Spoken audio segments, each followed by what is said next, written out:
In Huaxia Yunhai within an apartment, a handsome young man stood in the empty living room trembling as he read the letter in his hands. He was clearly furious. The reason was the appalling content of the letter. Son, your parents are leaving. Don't bother looking for us unless something important happens. You've been a hindrance to our marriage for 18 years, 18 whole years. Do you know how your father has endured this? You can understand why we left without saying goodbye, right? It doesn't matter if you don't understand, because you can't find us anyway. Your father was overjoyed when we discovered you had no mecha talent. That way you'd be stuck on Blue Star and couldn't disturb our couple time. We've bought you a mecha repair shop, so learn to stand on your own. Oh, your father isn't that heartless. There's 1 million star coins in your account. If you want to slack off, that's enough for the rest of your life. Your loving daddy and mommy. Subai stared at the familiar handwriting, utterly dumbfounded. I knew it. That old man, why did he give me 10,000 star coins yesterday to go out and have fun? This was his setup.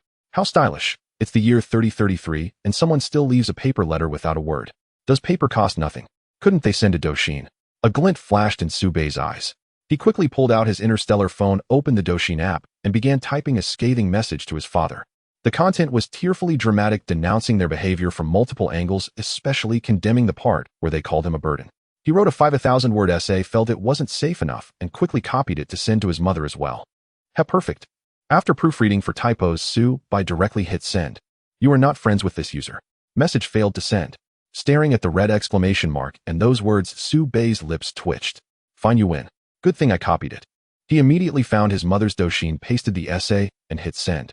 You are not friends with this user. Message failed to send. The exact same scene repeated. Subai was frozen. And mother has also been corrupted by that old man. No. This can't be real. At this moment, Subai finally believed his parents' joke about him being a foundling might not be a joke after all. After standing frozen for a long time, Subai finally accepted the reality. With lifeless eyes, he walked to the sofa and collapsed into a Guyu slouch, rubbing his temples and feeling a massive headache.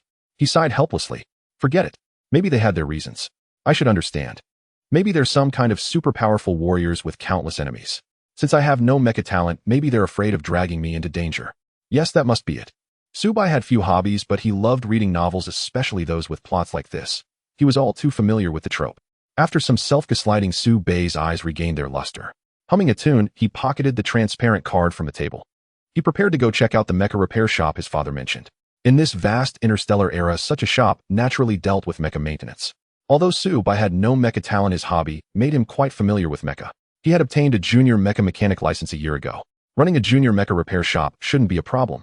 Even with average business, it would be enough to survive. As for the 1 million star coins his father left, Subai wasn't going to touch them for now. Don't bully the youth. He had pride. Meanwhile, as Subai headed to his repair shop, at the Blue Star Interstellar Airport, a fashionably dressed, strikingly handsome middle-aged couple had just passed the security check and were about to embark on their interstellar journey. Subei's mother, Zhou Mayan, looked at her phone hesitantly. Old Su, is this really appropriate for our little bai? Su Nantian smirked mischievously. What's not appropriate? That little rascal has probably been waiting for this day. Besides, we're not leaving forever. Just a few years of interstellar travel, then we'll come back and check on him. For now, just forget about that little rascal. He's been interfering with our marriage for too long. Now you belong only to me, hee. Zhou Moyan's face flushed. She gently twisted Su Nanshan's waist. You old fool, still so childish at your age. But you're right, little bai has been down lately, and without mecha talent, maybe us being around would only remind him of his failure and make things worse. By the way, where's our first stop? Ignoring the pain in his waist, Su Nantian looked at their interstellar tickets. First stop, Proxima Centauri. Now let's enjoy our trip. The big account is a lost cause. Time to start a new one. Zhou Mayun rolled her eyes at her husband's nonsense, then stepped into the cabin. Su Nantian hurried after her, but just before entering, he turned to glance back at the direction of Yunhai. So long, kiddo. Achoo. Subai, on his way to the repair shop, suddenly sneezed. He looked up at the blazing sun, puzzled. Weird, it's summer. How am I catching a cold? He rubbed his itchy nose, didn't think much of it, and soon arrived at the so-called repair shop. Looking at the sight before him, Subei's lips twitched and his right fist clenched. Relaxed, then clenched again. Fine, I can take this. Before him was a very old warehouse. The floor area met the standard for a mecha repair shop, about 100 square meters, enough to service about a dozen mecha at once. But it was far too run down. But this was just too decrepit. Although the warehouse was not far from the city center, the holes in the roof, the faded walls, and the roll-up door that had been obsolete for who knows how many years. It was essentially an abandoned building. I was too naive. Subai was speechless. Staring at the warehouse, he finally understood why his father left him that million star coins. It was obviously for renovation. Just as he was about to despair, a ethereal voice suddenly rang in Su. Mecha repair shop detected. Interstellar armor system activated. The ethereal voice system sounded like heavenly music to Subei's ears. As a veteran novel enthusiast, he understood the significance of a system all too well. It seems I am truly the chosen one. Neither time travel nor rebirth, yet I still awakened a system. Subei felt quite pleased and immediately started checking the system's introduction. Interstellar Mecha System used star points to purchase items in the mall or to apply interstellar enhancement to target mecha. The introduction was a bit simple, but Subei didn't mind. After all, it was a system, and this interstellar enhancement must be extraordinary. I just don't know how to obtain star points. This was Subei's biggest confusion.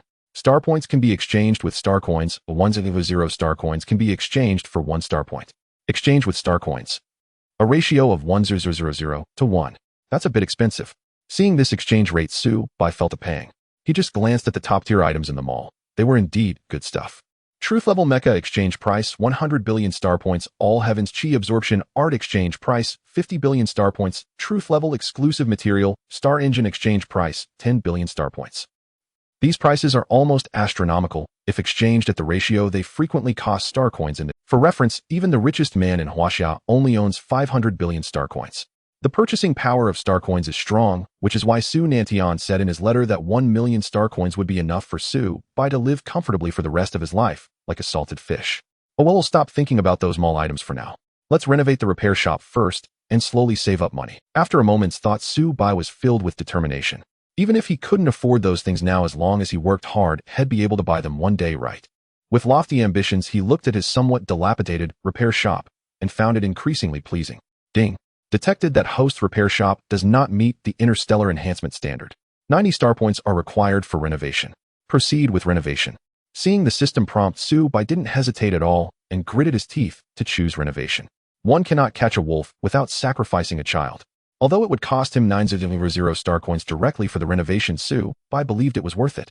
With a tap of his finger balance 90000, he swore. This was absolutely the biggest expense of his life. He hoped the system wouldn't disappoint him. The moment the balance was deducted, a starlight emerged instantly, enveloping the warehouse in front of him. After 1 minute, the starlight dissipated.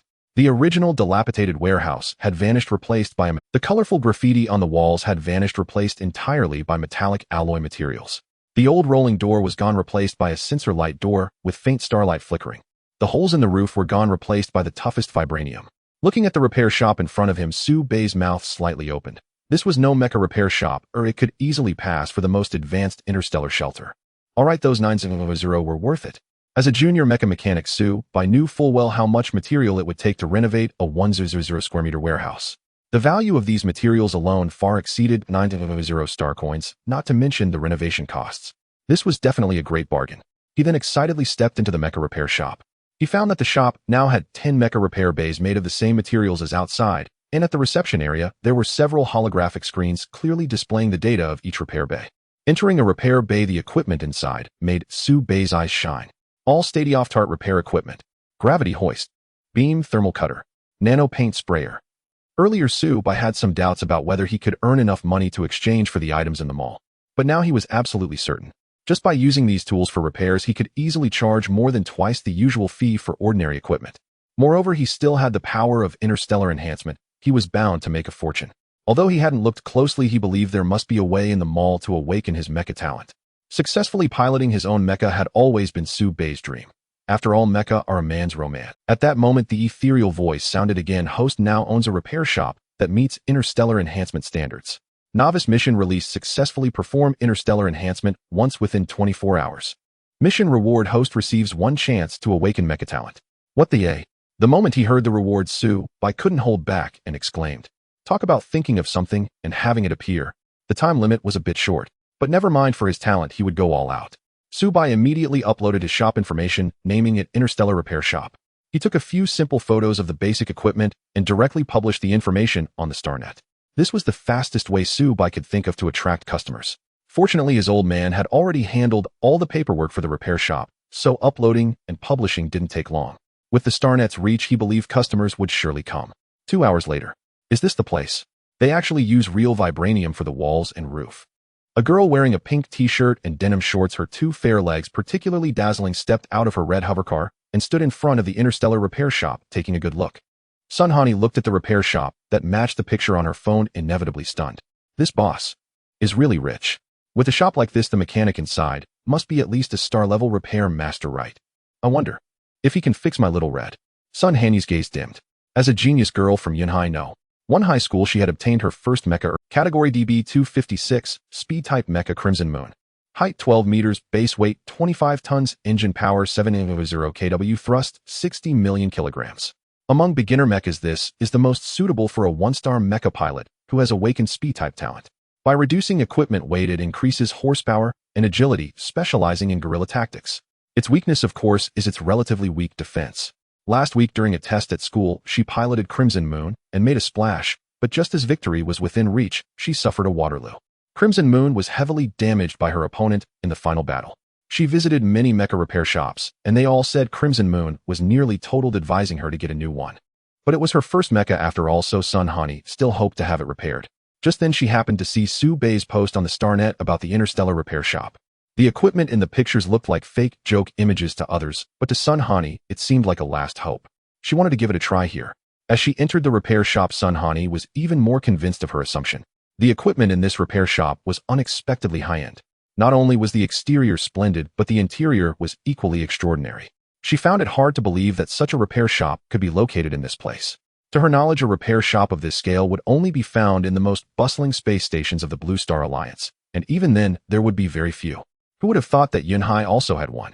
At that moment, Sunhani felt her gamble had paid off.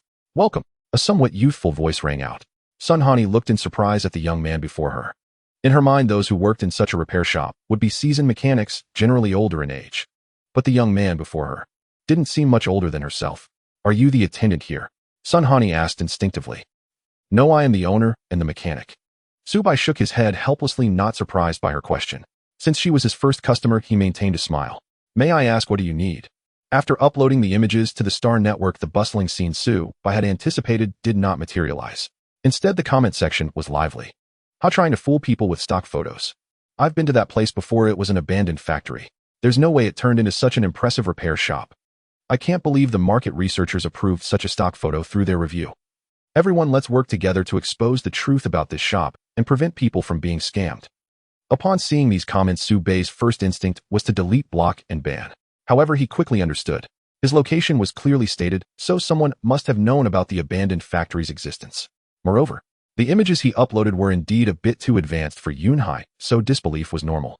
Under these circumstances, a customer finally arrived, and it was a pleasing young woman. Even if she lacked insight, Su Bei didn't lose his temper. Having realized her mistake, Sunhani felt embarrassed and apologized. "I'm sorry, but I really didn't expect the owner to be so young." There was a hint of doubt in Sunhani's eyes. The owner was this young, and the shop seemed to have no one else. That meant he was the only mechanic. Could he really fix her little red? "May I ask what you need?" Subai, reading her thoughts, said with a faint smile. "The skeleton of my mech is damaged. Can you?" Sunhani's voice was filled with anxiety. This was almost her last hope. If this shop couldn't fix little red, then all was lost. The damage to the mech skeleton hadn't yet reached the core, but if left too long, the skeleton would completely collapse, triggering a core self-destruct, leaving no chance for recovery. "Please bring out your mech and let me have a look." Subai didn't agree immediately. He needed to assess the condition of Sunhani's mech first. After all, skeletal damage was beyond the abilities of ordinary junior or even senior mechanics. Only a star-level mechanic might have a slim chance of success. Sunhani nodded and followed Subai to repair bay 1. Seeing the equipment there, she felt a bit more at ease. At the very least, based on these devices, Subai was undoubtedly a high-level mechanic or above, possibly even a star-level 1. Despite his youthful appearance, she had to cling to some hope. "Bring it out," Subai said calmly to Sunhani. She snapped back to reality and quickly tapped the star ring on her wrist. Whoosh! In an instant, white light flashed, filling the entire bay. Moments later, a 12-meter humanoid mech appeared, covered in crimson light armor with an impressive appearance. From the paint and the metallic luster, it was clear that Sunhani had meticulously maintained Red Moon. Unfortunately, this towering piece of art now had a gaping hole at its waist extending from the central connection through the mech skeleton. The charred bones inside were covered in dense, fine cracks with dried blue radioactive residue clinging to them. Seeing the state of Red Moon, Subai frowned. "Is this a core ray penetration wound? Did the Glimmer Star people do this?" Core rays, an attack formed by nuclear fission triggering energy collapse, were a technology still used only by Glimmer Star located about 0.32 light-years from Blue Star. The Glimmer Star people unable to awaken piloted mechs using purely scientific methods. However, this approach demanded extremely high physical fitness from the pilot and had severe side effects. Due to the mech core's radiation, most pilots had a lifespan of only 2 years. Such methods had long been abandoned by Blue Star and the entire Star Alliance along with Glimmer Star's weapons. Modern mechs were mostly powered by star energy, relying on resonance between pilot and mech. Modern weapons also followed this direction, and weapons with high radioactivity had been largely discarded. Glimmer Star people shouldn't be on Blue Star. This matter was not that simple. Seeing that Su-bai had identified the cause of Red Moon's injury, with just a glance Sun Hanyi's eyes lit up. Overwhelmed with excitement, she pressed close to him, grasped his hands, and pleaded, "Can you fix it?" Seeing the urgency in her eyes, Su-bai didn't have time to dwell on the softness of her hands or the warmth of her presence. "First, answer my question." Realizing her indiscretion, Sun Hani quickly released his hands and apologized. "I'm sorry. I got too Yes. It's core rays, but the one who did it wasn't from Glimmer Star. He is also from Blue Star. I don't know how he managed to give his innate mech the ability to use core rays. I got careless and Little Red was hurt this badly." By the end, her expression dimmed and her eyes were filled with endless self-blame. Su-bai nodded. This matter was indeed surprising, but he figured someone else would investigate it, so he didn't need to. He approached Red Moon and reached out to touch its leg armor. Damaged mech detected. Eligible for interstellar enhancement. Due to the mech's low tier, only Tier 1 enhancement is required. Enhancement cost 10 interstellar points. Proceed with enhancement. Not bad, it can be fixed, and it's not expensive. However, Su-bai was curious about the effect of interstellar enhancement. He thought silently, what is the effect of Tier 1 enhancement? Tier 1 interstellar enhancement raises the target mech's material tier by 1 level core by 1 level and awakens a low-tier innate skill. Holy crap! Su-bai couldn't help but exclaim upon witnessing the effects of the Tier 1 stellar enhancement.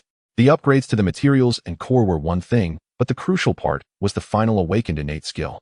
Even with the prefix lowest tier, it was enough to make Su-bai lose his composure. Not just Su-bai. If word got out, even mecha technicians above 5 stars would be utterly astonished. The Red Moon was the most basic of the Earth Tier 3-star mechas. It ranked the lowest among the 9 mecha qualities: Earth, Sky, Starstep, Starbreaker, Meteorfall, Eternal, Heaven, Vast Expanse, Universe, and Truth. And in terms of star ratings from 1 to 9, it barely reached the peak of the initial tier. Theoretically, such a mecha could never possess an innate skill, let alone an Earth Tier mecha. Even among the higher Sky Tier mechas, those with innate skills were as rare as phoenix feathers. Any such mecha could sell for over 10 times the normal price. An innate skill is a symbiotic ability determined by the mecha's inherent attributes and the pilot's awakened talent, distinct from techniques honed through long-term practice by the mecha pilot. An innate skill starts with max proficiency and is the most compatible skill for that mecha, boosting its power by roughly double when used. An Earth Tier mecha with an innate skill could dominate its peers and might even hold its own against a Sky Tier mecha without being at a disadvantage. And such an enhancement only costs 10 stellar points, equivalent to 1,000 star coins. That's way too cheap. Suppressing his astonishment, Su-bai now faced a headache over pricing.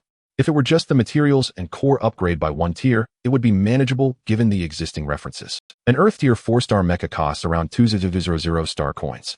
Upgrading Sun Hanyi's mecha to that level would naturally justify a 2,000 price tag. But adding an innate skill was a different matter entirely.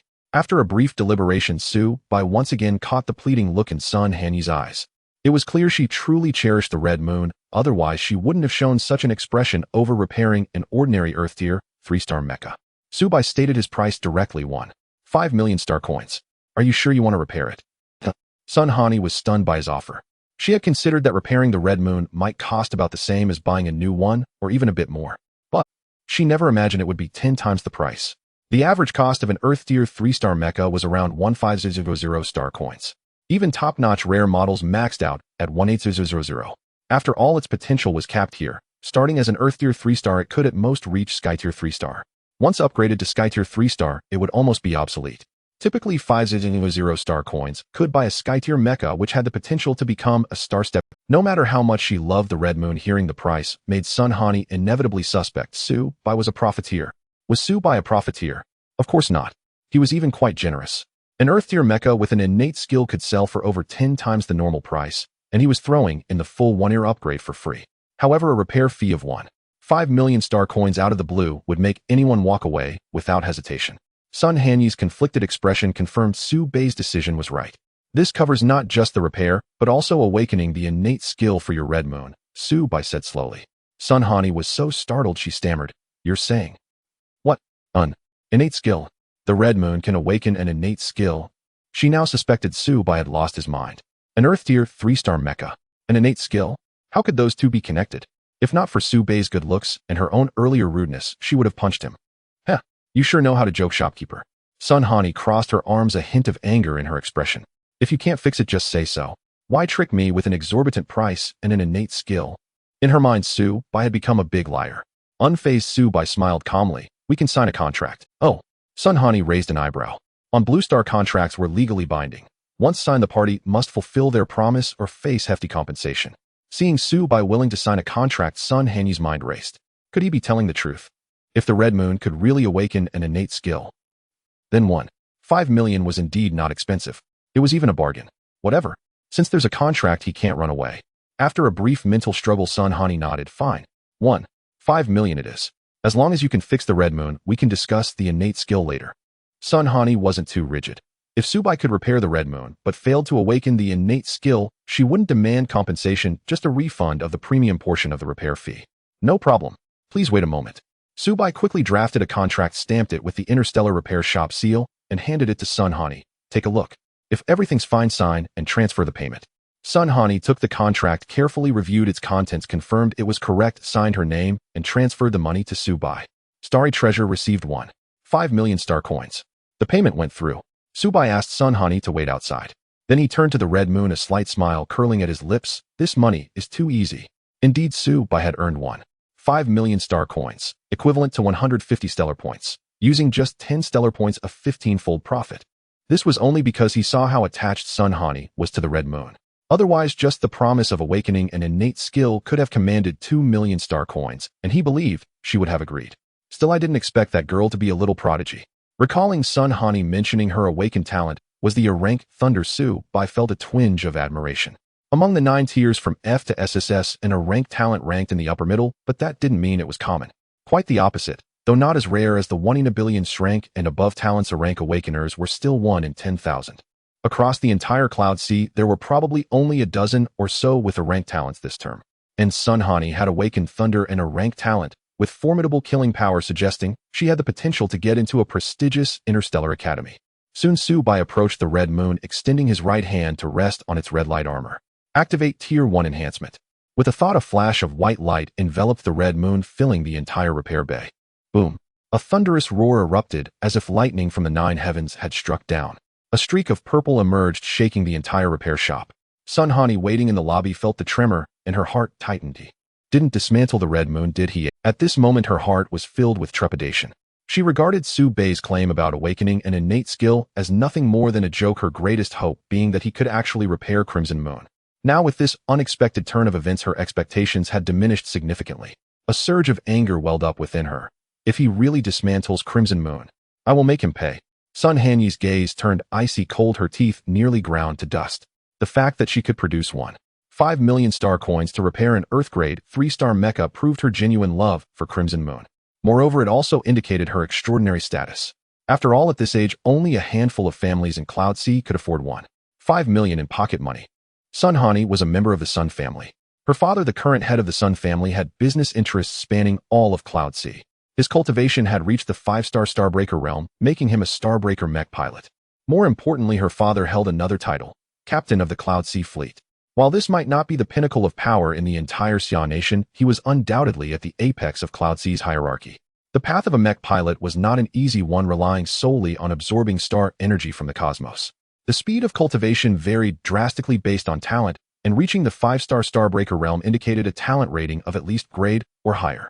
With her immense wealth and her father's power and status, anyone who dared to deceive Sun Hani in Cloud Sea would face dire consequences. As Sun Hani fumed in silence, Subai's voice suddenly came from the repair bay. Come in. Hearing this, Sun Hani became even more certain of her suspicions. This guy must have ruined Crimson Moon. Did he really think being handsome could get him away with anything? Suppressing her volcanic fury, Sun Hani stepped into the repair bay. The moment she entered, her earlier resentment evaporated instantly. Her mouth slightly agape, she stared at the brand new Crimson Moon before her and couldn't help but rub her eyes. The light armor of Crimson Moon had undergone subtle changes. It remained a deep crimson, but the hue was now more profound, exuding a sense of sophistication. The once monotonous chassis was now adorned with streaks of purple lightning patterns, making Crimson Moon appear even more imposing. As for the shocking hollows from before, they had vanished entirely. Through the gaps in the armor, the lustrous carbon black metal was clearly visible. Sun Hani, intimately familiar with Crimson Moon, immediately noticed that it had grown 2 meters taller, from 12 meters to 14. Had it not been for her personal mark on the cockpit, Sun Hani might have suspected Su Bai had simply swapped her mecha. Boss, is this Crimson Moon? Even though she already knew the answer, Sun Hani instinctively asked. Su Bai gave a faint smile. Of course. You can go ahead and try it out. Sun Hani's eyes lit up instantly. She leaped straight into the cockpit, eager to reunite with her beloved Crimson Moon after so long. As she entered the cockpit, she placed her hands on the central control, a spherical crystal. The moment her hands touched it, the cockpit cover sealed shut. Thin threads connected from within the cockpit to her back. The instant they connected, her consciousness merged with Crimson Moon's. Eyes blazed with a brilliant red light. Is this a growth potential upgrade to Star Treading? Sun Hani's voice echoed through the mecha, and even through the mechanical distortion, her astonishment was unmistakable. You can try the innate skill now, but don't actually fire it, Su Bai reminded kindly as he watched Sun Hani, who was moving Crimson Moon's limbs excitedly like a child with a new toy. This statement made Sun Hani pause, hesitating. Is there really an innate skill? After learning that Crimson Moon was not only repaired but also had its potential upgraded, she had already decided not to demand a refund for the repair cost. The 1.5 million was well spent. Now, hearing that Crimson Moon might truly have awakened an innate skill, she couldn't help but swallow hard. Of course. I'm honest in business. Integrity is key. Su Bai's firm tone rang out. Heavy breathing echoed from within Crimson Moon. Sun Hani struggled to calm herself, closed her eyes, and focused intently. As if sensing something, Sun Hani's eyes snapped open, and she placed her hands flat before her. A faint crackle of electricity wrapped around Crimson Moon's palms, intertwining, gathering, and spinning in the air.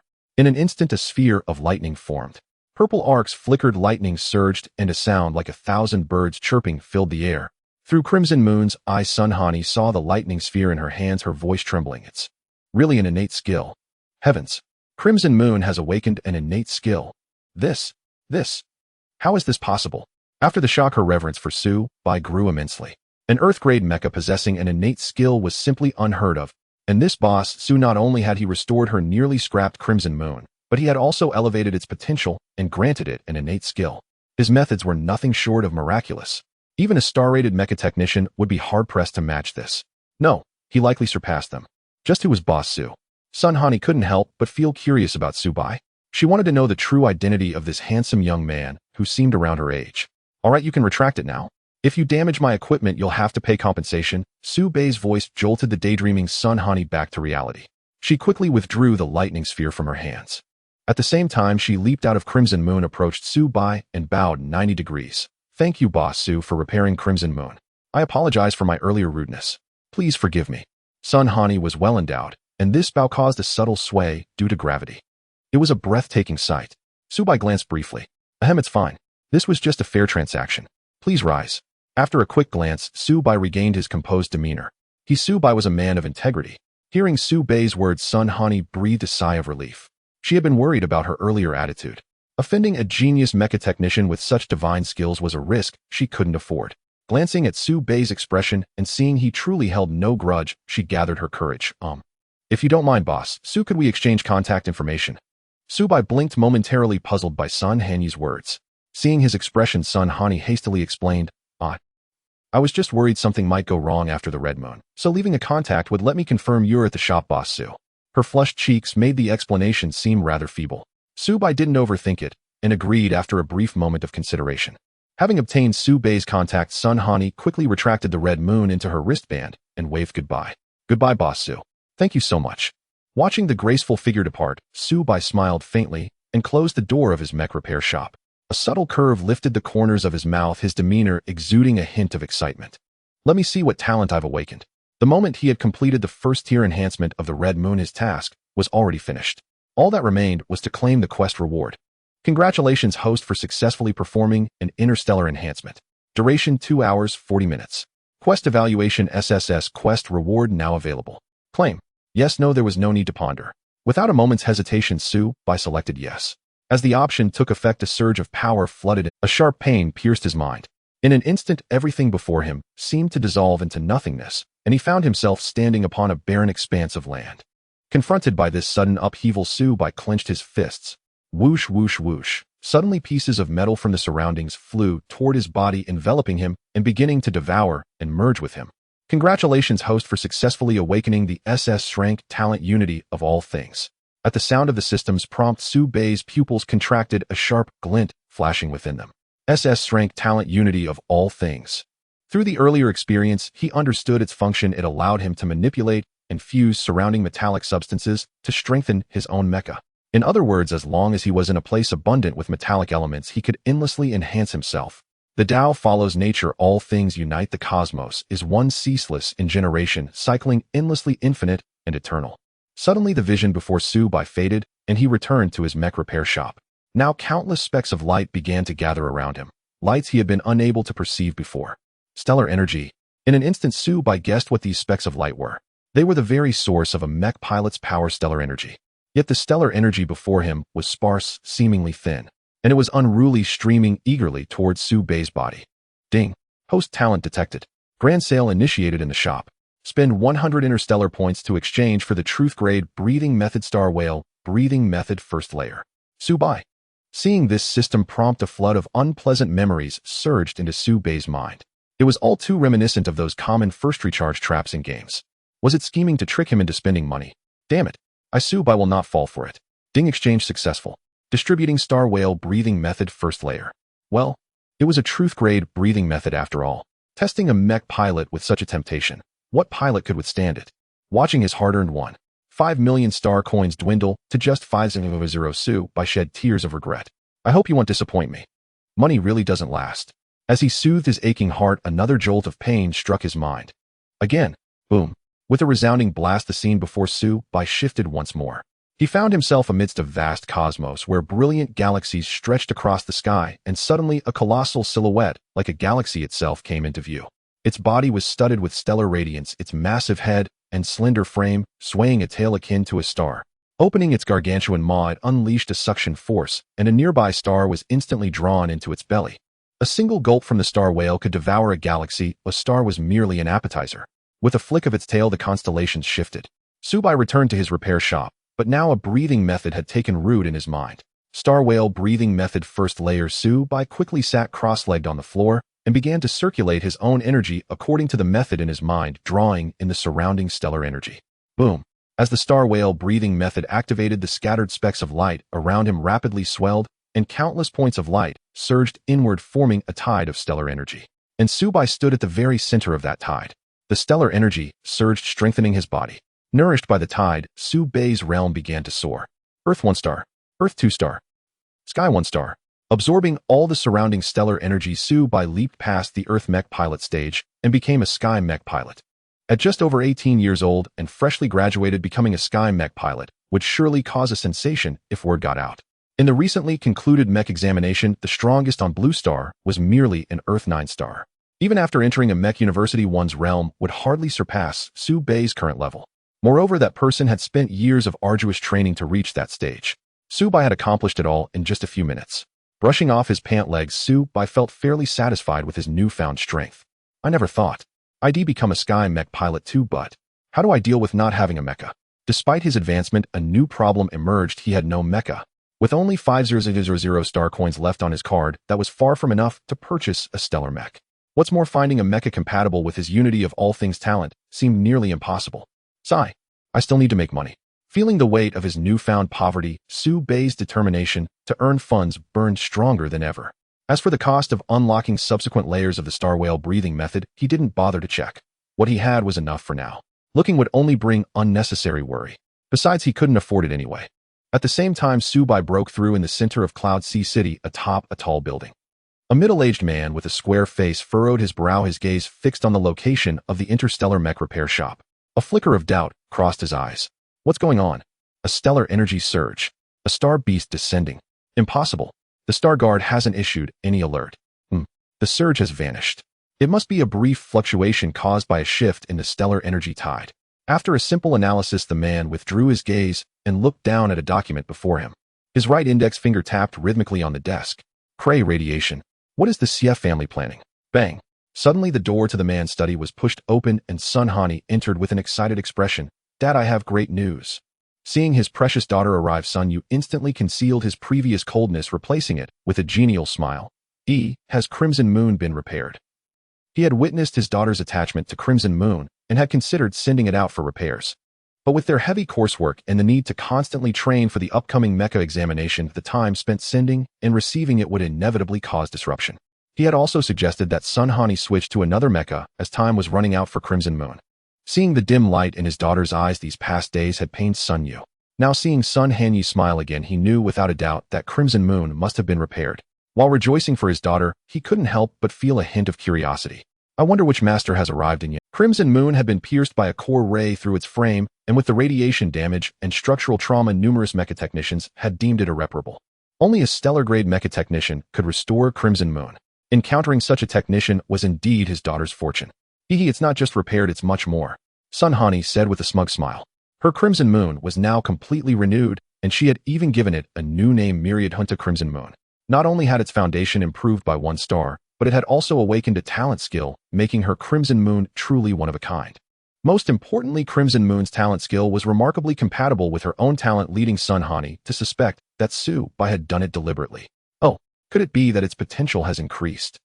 Seeing his daughter's smug demeanor, Sun Yu directly voiced his guess. As a Starbreaker mecha pilot and an apex figure in Yunhai, he was aware that some powerful mecha technicians possess the ability to enhance a mecha's latent potential.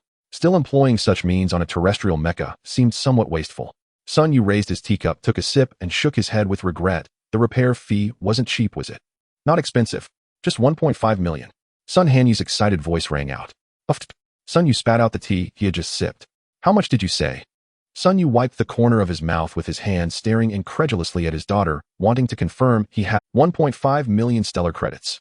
Sun Hani planted her hands on her hips and lifted her chin, the very picture of a princess. Sun Yu, have you been scammed?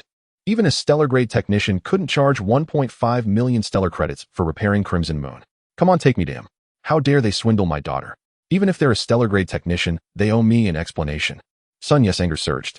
A terrestrial 3-star mecha priced at just 150 stellar credits had incurred a repair fee of 1.5 million.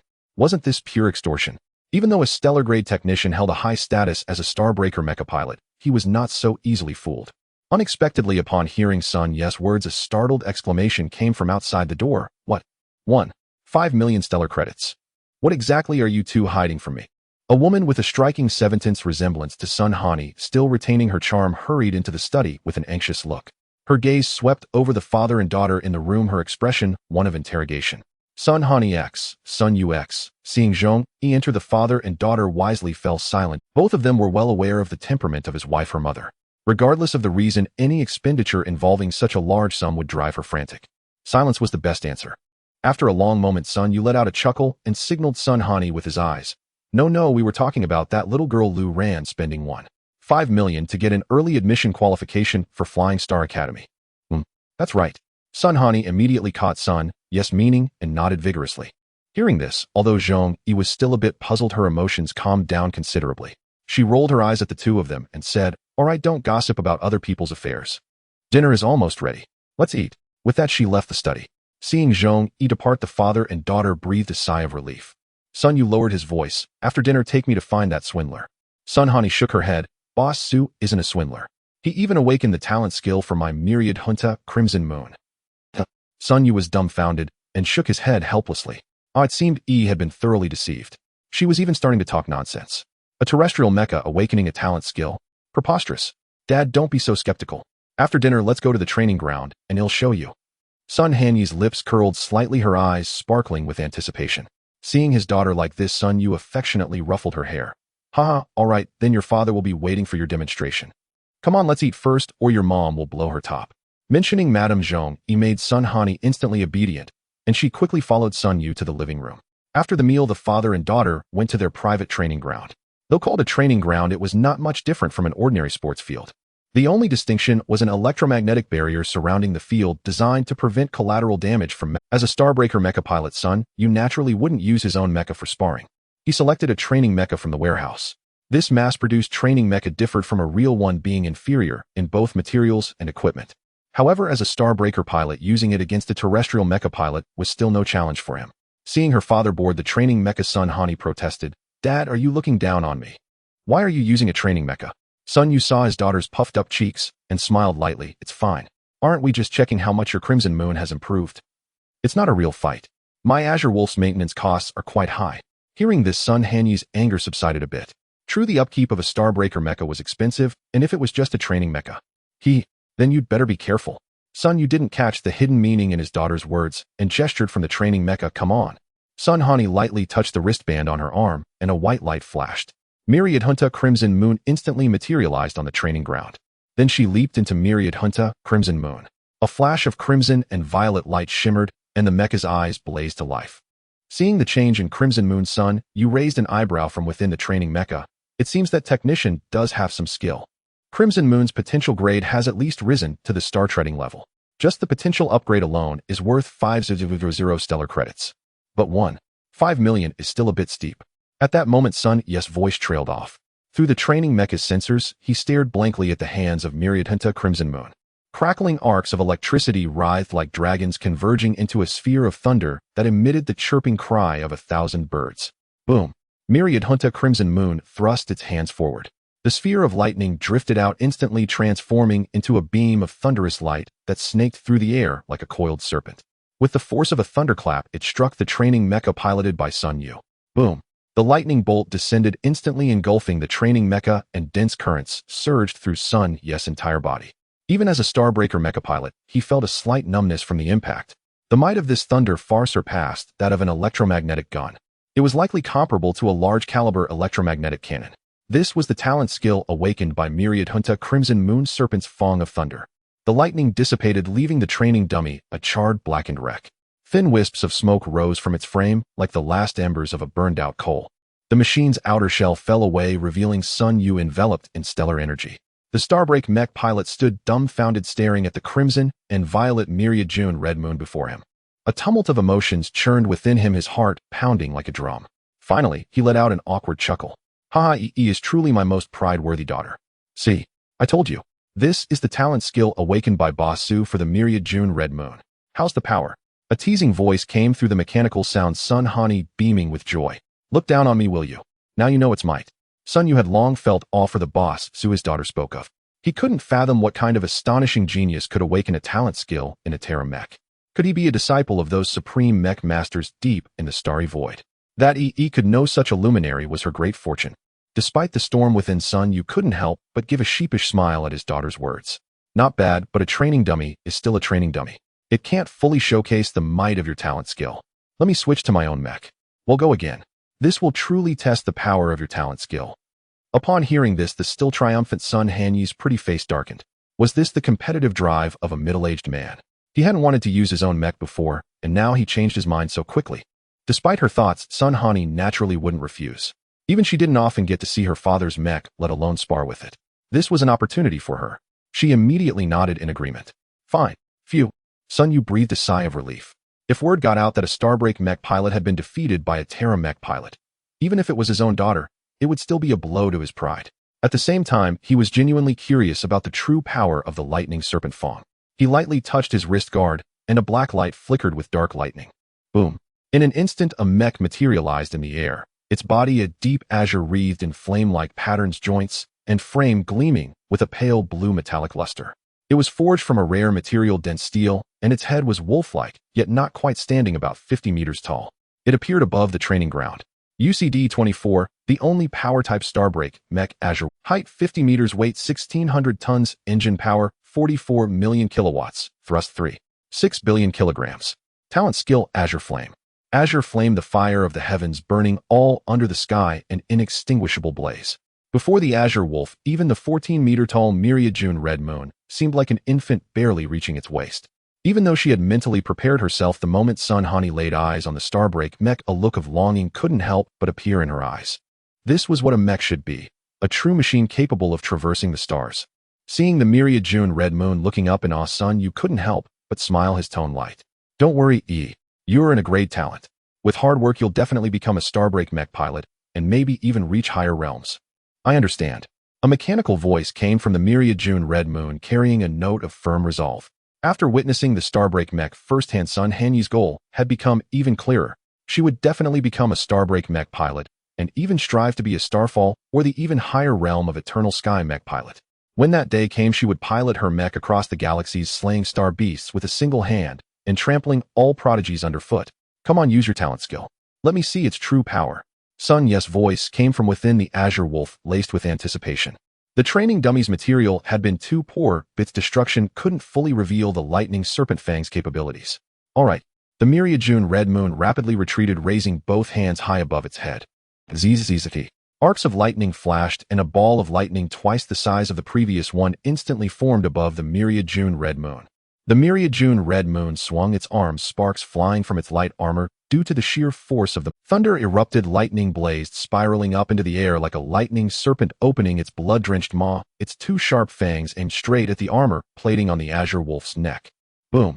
A thunderclap resounded, and lightning instantly enveloped the azure wolf's body, with arcs penetrating into the frame beneath the armor.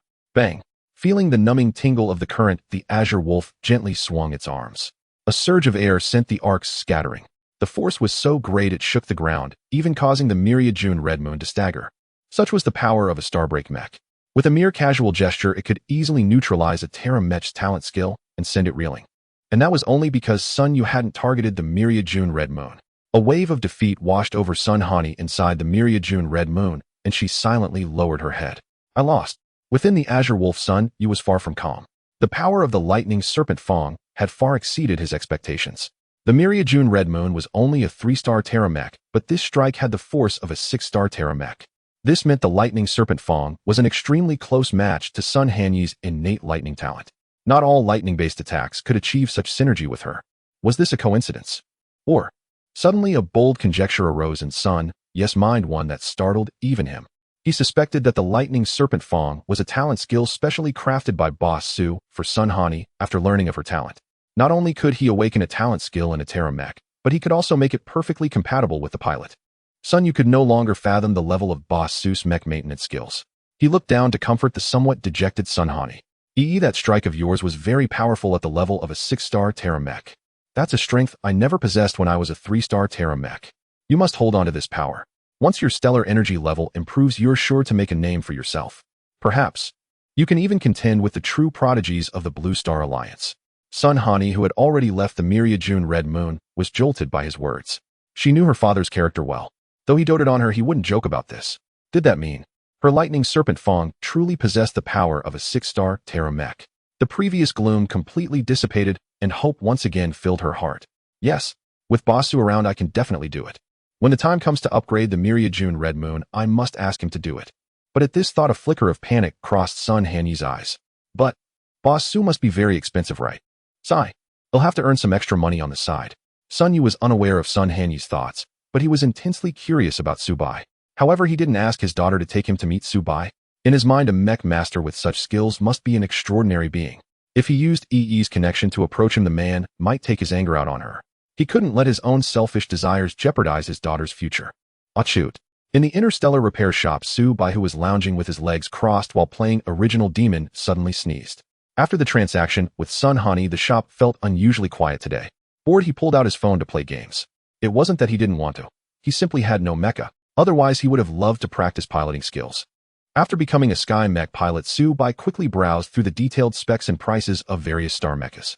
Yet he found none that aligned with his talent of universal harmony. Subai's demands were modest, top-notch aesthetics, balanced performance, preferably a hexagram warrior, and above all, strong compatibility. Only then could he unleash the true power of universal harmony. As for innate skills, they didn't matter since they could always be enhanced. Yet even so, among tens of thousands of sky mechas, he still couldn't find the one that suited him. Could it be that I have to build one myself? After finishing his daily routines, Subai put away his phone and began to ponder. He knew his own situation well. Though he possessed the system and could awaken innate skills for ground mechas, building a mecha, especially a sky mecha, was far beyond the ability of a junior repairman. Moreover, constructing a sky mecha required at least a 3-star-rated repairman. Perceiving the host's wish, a random task is now issued: build a personal mecha with your own hands. Time limit 1 week. Task reward: absolute control of the interstellar repair shop, eternity-level defensive barrier. Task assistance: unlock inheritance techniques below the 3-star repairman level for the host to learn. Do you accept? Yes, no, holy crap. The moment the system prompt appeared, Subai sprang up like a leap. Another task. The reward was absolute control of the interstellar repair shop. Seeing this, Su-bai felt indifferent. Although some equipment was still off limits, he already had most permissions in the shop. Absolute control seemed somewhat redundant. However, the Eternity-level defensive barrier was a true treasure. In the Blue Star Alliance, the strongest were likely Eternity-level mecha pilots, and such beings could be counted on one hand. If he had such a barrier in his shop, anyone would have to think twice before acting. Secrets couldn't be hidden forever, even if customers were scarce now. But Su-bai believed that once news spread of his ability to awaken mecha skills and upgrade their potential, the shop would be swarmed with visitors. This would also attract those with ulterior motives, and desperate individuals might target him. With such a barrier, he could fearlessly stay in the shop, even moving in if necessary. After all, he was alone now. His parents were off gallivanting in some unknown galaxy. When he saw the last task assistants, Su-bai's eyes blazed with excitement. This was a repair shop. Even with his formidable interstellar enhancements, there would still be customers needing routine. Such maintenance demanded a solid foundation in repair knowledge. And these were star-level repair techniques. Any one of them would cost a fortune outside. Now he could learn them for free. What a fantastic deal. Without hesitation, Su-bai accepted the task. The moment he accepted, a new option appeared on the system panel: Task Assistance Inheritance Techniques below 3-star Repairman. He placed his finger on the inheritance techniques, and a dazzling array of skills appeared before him. 1-star Repairman Inheritance Technique Mecha Exoskeleton Switching, 2-star Repairman Inheritance Technique Armor Reflective Membrane, 3-star Repairman Inheritance Technique Core Power Burst. Looking at the various techniques, Su-bai's tears dripped from the corner of his mouth. Then he reluctantly chose the lowest one. Repairman from beginner to advanced, he had no choice. He was only a junior repairman and couldn't grasp the advanced techniques. Reluctantly, he started with the basics. The moment he made his choice, a thick book appeared in his hands. It was no different from the repairman's advanced manual that cost 100 star coins outside. Well, at least the name was the same. He didn't know what he had been expecting. On the bright side, he had saved himself 100 star coins. Silently opening the book, he skipped the parts he already knew and began reading from the intermediate level. Perhaps it was due to awakening his SS strength talent and becoming a sky mecha pilot. Knowledge that once baffled him now came effortlessly. In just 2 hours, he had fully mastered intermediate repairman techniques, becoming a qualified intermediate repairman. Glancing at the sky outside, Su-bai closed the book and left the interstellar repair shop. Back home, looking at the empty living room, he shook his head, helplessly sigh. Why make it so empty? Maybe this is the sorrow of growing up. With that, he turned on the interstellar computer in the living room.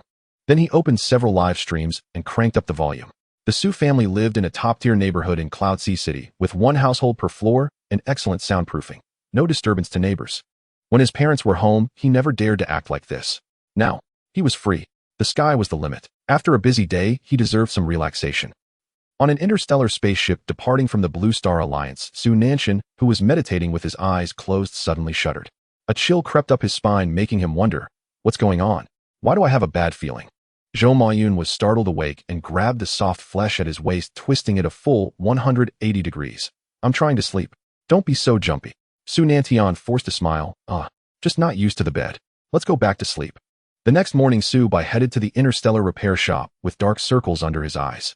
Yawn. He stifled a yawn on the way. Having gained freedom last night, he had lost control. He had stayed up all night, and even as a sky mecha pilot, he felt exhausted. Too indulgent. No, I need to discipline myself. Today's goal: become a high-level repairman. Arriving at the shop, Su-bai entered a reflective state, deeply regretting his actions from the day before. Determined to turn over a new leaf, he set a small goal to become an interstellar repairman by the end of the day. Upon entering the shop, Su-bai spread the book Mechanic from Novice to Master on his desk, ready to begin the day's studies. Ding. Your shop has received a 5-star review. Please check it. As soon as he sat down, his phone chimed with this notification. Opening it, Su-bai saw a new review on the shop page he had uploaded to the Star Network. Queen of Thunder, the boss is kind, handsome, and incredibly skilled. It was the best experience I've ever had. I hope everyone gives it a try. Without a second thought, Su-bai knew it was from Sunhani. Last night, she had sent him a message expressing her gratitude, mentioning how the Thunder Serpent Fong had boosted the Crimson Moon by 3 stars.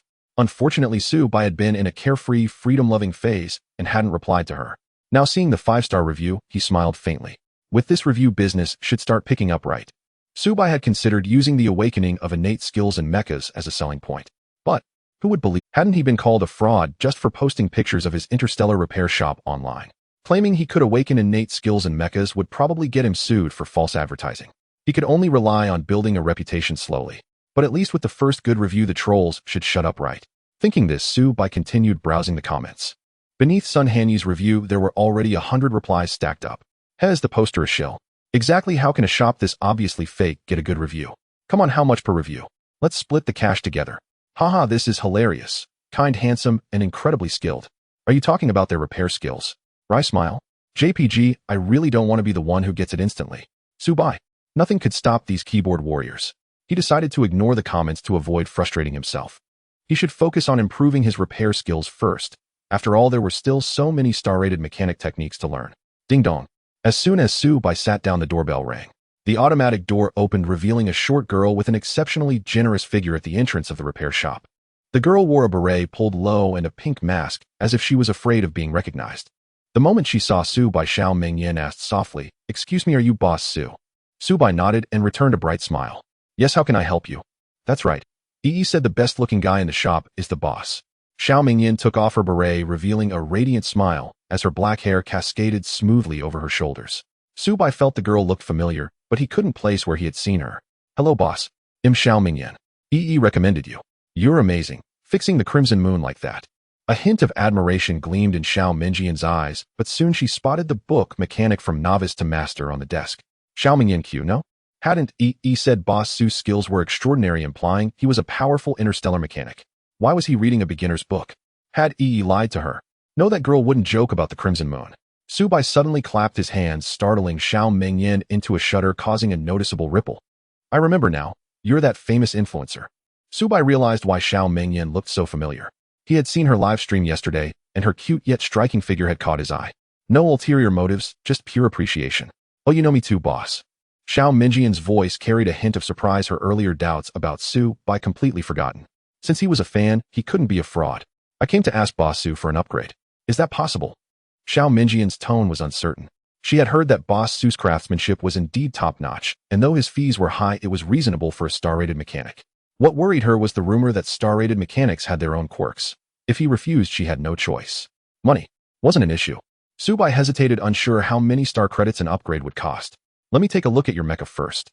As he spoke, he headed toward the first repair bay. Xiao Mingyan quickly followed, taking it as a sign of agreement and brimming with anticipation. "Indeed, you're never too old to learn. Boss Su didn't even ask about my needs before preparing to upgrade my mecha." Xiao Mingyan was indeed an influencer, but she also had another identity: the top freshman at Star Sea University. Star Sea University, located in Yundu, the capital of Nanjiang Province, was a top 100 school in the entire Star Alliance. There were countless mecha universities in the Star Alliance, conservatively estimated in the tens of thousands. Ranking in the top 100 spoke volumes about its prestige. Only 8 schools in the Blue Star Alliance ranked in the top 100, with China claiming 4 of them. Xiao Mingyan stood out at Star Sea University thanks to her grade talent: Golden Flame, Scorching Sky. Golden Flame, surpassing Azure Flame in quality, drew power from the sun and moon, gathering the essence of heaven and earth. It was one of the world's mightiest forces, carrying a trace of solar fire that could reduce anything to nothingness. In the repair bay, Xiao Mingyan didn't hesitate. She touched her wristband, and a burst of golden light erupted. A mecha emerged in the bay, clad in golden armor, like a long skirt, its head resembling a Valkyrie. Its mechanical wings had blade-like tips layered distinctly with ion thrusters, emitting a faint golden glow. The BR-23 series, a limited edition ground mecha, the Golden Armor Valkyrie. Standing 16 meters tall, weighing 32 tons with 880 kW of power and 90 million kilograms of thrust, it was a ground mecha. However, due to its special core material, it had the potential to break through to a sky mecha or even a star-treating mecha. Gazing at the Golden Armor Valkyrie, which seemed like a work of art, Subai couldn't help but marvel at how profitable being an influencer was. Though still a ground mecha, it was at least twice as expensive as the Crimson Moon. Still, it was a ground mecha, so the required star credits shouldn't be too many, right? Slowly approaching the Golden Armor Valkyrie, Subai extended his right arm and lightly touched its golden armor. Detected a 9-star ground mecha eligible for interstellar enhancement. As the mecha has reached the upgrade threshold, a second-tier enhancement is required. Cost 100 star credits. Proceed with enhancement. Second-tier enhancement upgrades the target mecha by 1 rank, raises its equipment tier by 1 core tier, by 1 awakens an intermediate innate skill, and randomly awakens a specialized attribute. Special characteristic. Is this the difference between Tier 2 and Tier 1? Has the talent skill also evolved from low tier to high tier? Subai furrowed his brow in contemplation. According to Sun Hanyi's words, the so-called low-tier talent skills provided by the system seemed different from those in the outside world. Their compatibility and power far exceeded that of ordinary low-tier skills, likely reaching the mid-tier level. Wouldn't a mid-tier talent skill then be comparable to a high-tier one? High-tier talent skills were exclusive to star-breaking level mechas and above. After a moment of consideration, Su Bai turned his gaze towards Xiao Mingyan. Seeing this, Xiao Mingyan tensed up immediately. She felt that the way Boss Su looked at her was akin to a hunter eyeing its prey, sending a chill down her spine and raising goosebumps all over her skin. What does Boss Su want to do? We're the only two in the repair shop. Could he be thinking of? No way someone this handsome can't be a wolf in sheep's clothing. But then again, what if he really does something? What should I do? As a streamer, Xiao Mingyan often glanced at the barrage and audience comments which were filled with all kinds of obscene language. She was equally uncertain about this. Outside with her current strength as a sky mech pilot, she wouldn't be Now she had no mecha. And the Boss Su before her seemed very strong. She had no confidence. While promotion is possible, but the price might be a tiny bit steep, Su Bai's magnetic voice pulled Xiao Mingyan back from her wild thoughts. Seeing his gaze return to normal, Xiao Mingyan realized she had been overthinking and blushed deeply. Upon hearing that the price was high, she instead breathed a sigh of relief. No problem, I have money. Not to mention her family situation, her streaming earnings for the past year alone had exceeded 10 million. She was quite a little rich woman. As long as she could advance money. Was no big deal. Alright, the cost for advancement is about 20 million star coins. Seeing Xiao Mingyan's confident demeanor, Su Bai directly stated the price. This price was reasonable considering that besides awakening a talent skill comparable to Heidegger, there was also the possibility of awakening a special characteristic. A cost of 1 million charging 20 million. That's fair, isn't it? If word got out, people would be lining up. No problem, it's just 20. How much? Xiao Mingyan, who was about to blurt out her agreement, was stunned. She had heard that Boss Su charged about 10 times the market price for repairing the Red Moon. How had it become 40 times just for an advancement? Isn't this bullying the honest? This. I don't seem to have that much money. Can you give me a discount? Xiao Mingyan deployed her cute attack, hoping to sway Su Bai by leveraging his status as her fan. Oh, then there's no helping it. Su Bai's eyes narrowed into slits, his attitude shifting dramatically. Mom was right. Pretty women's words can never be trusted. Just a moment ago, she was so confident about having money. Now she wants a discount. Disappointing. Xiao Mingyan, didn't he say he was my fan? Why is he so unyielding? Wait, what's with that look in his eyes? Is he mocking me? Su Bai's gaze deeply stung Xiao Mingyan's pride. She never thought she'd be looked down upon one day. From birth until now, Xiao Mingyan had always been the center of attention cherished by her family. Even when she became a streamer out of interest, most of her fans called her princess, which she thoroughly enjoyed. But today, she was actually looked down upon by a male peer who claimed to be her fan. A straight man. No wonder he's single. Fine, 20 million it is.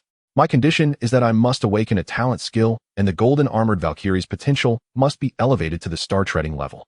If you can do that, I'll transfer the money right now.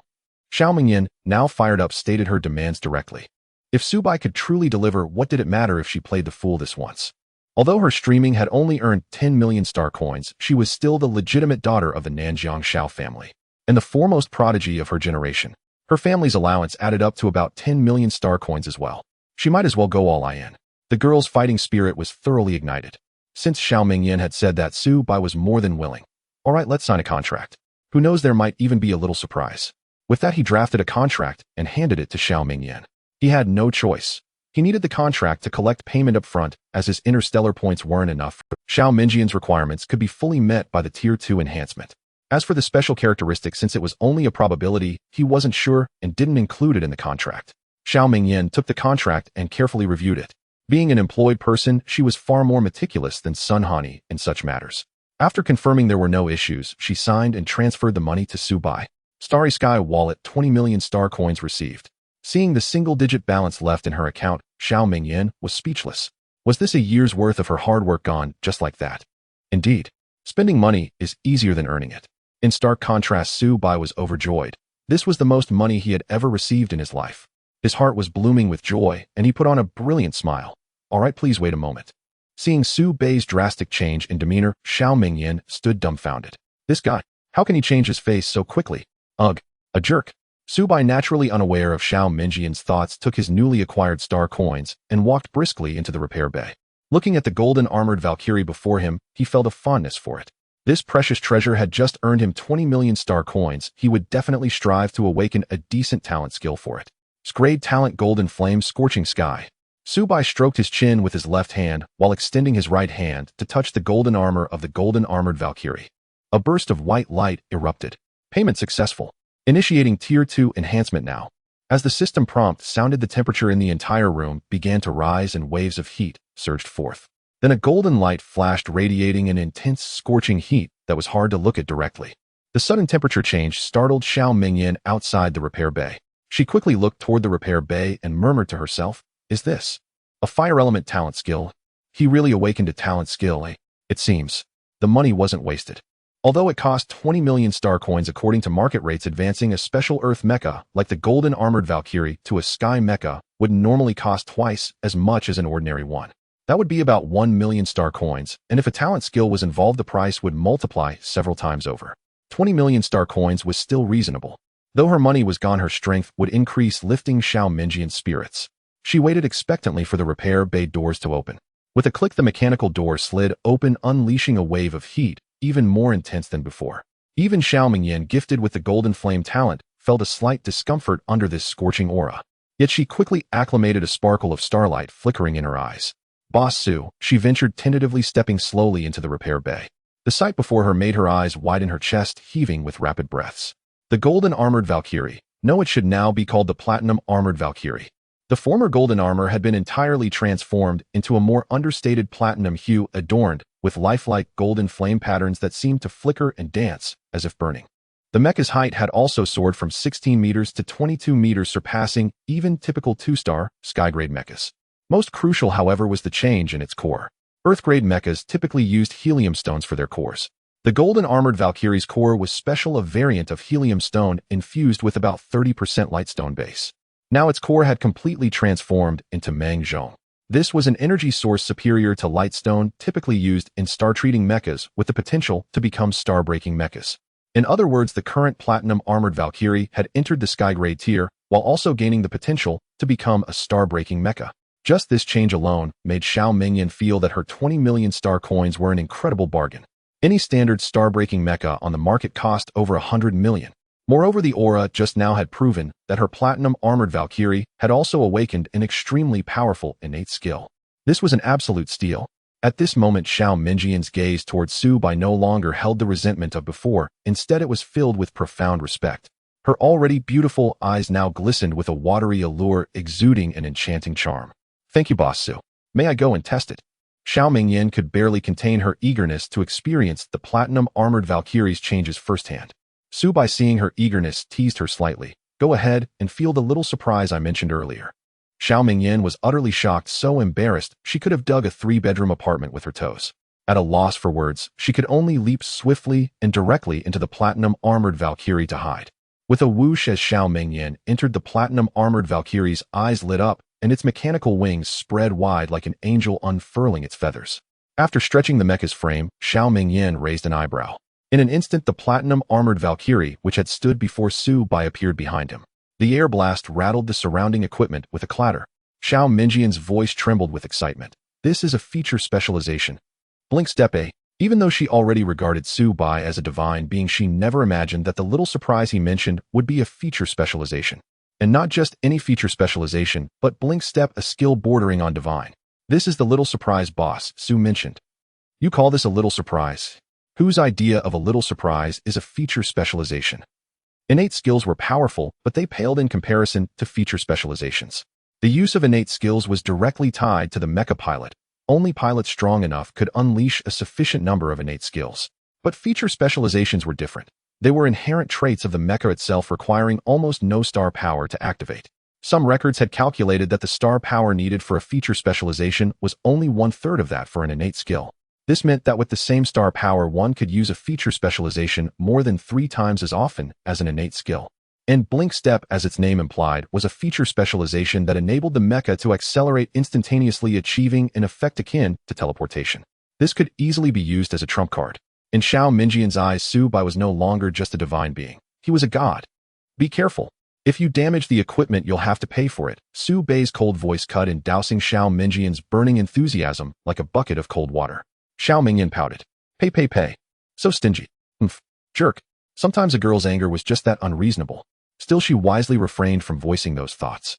After witnessing Su Bai's mechanical repair prowess, she knew she could never go to another mechanic. What if she angered him and he refused to service or maintain her mecha in the future? This powerful ally, Xiao Mingyan, was determined to hold on tight, and no one could pry her away.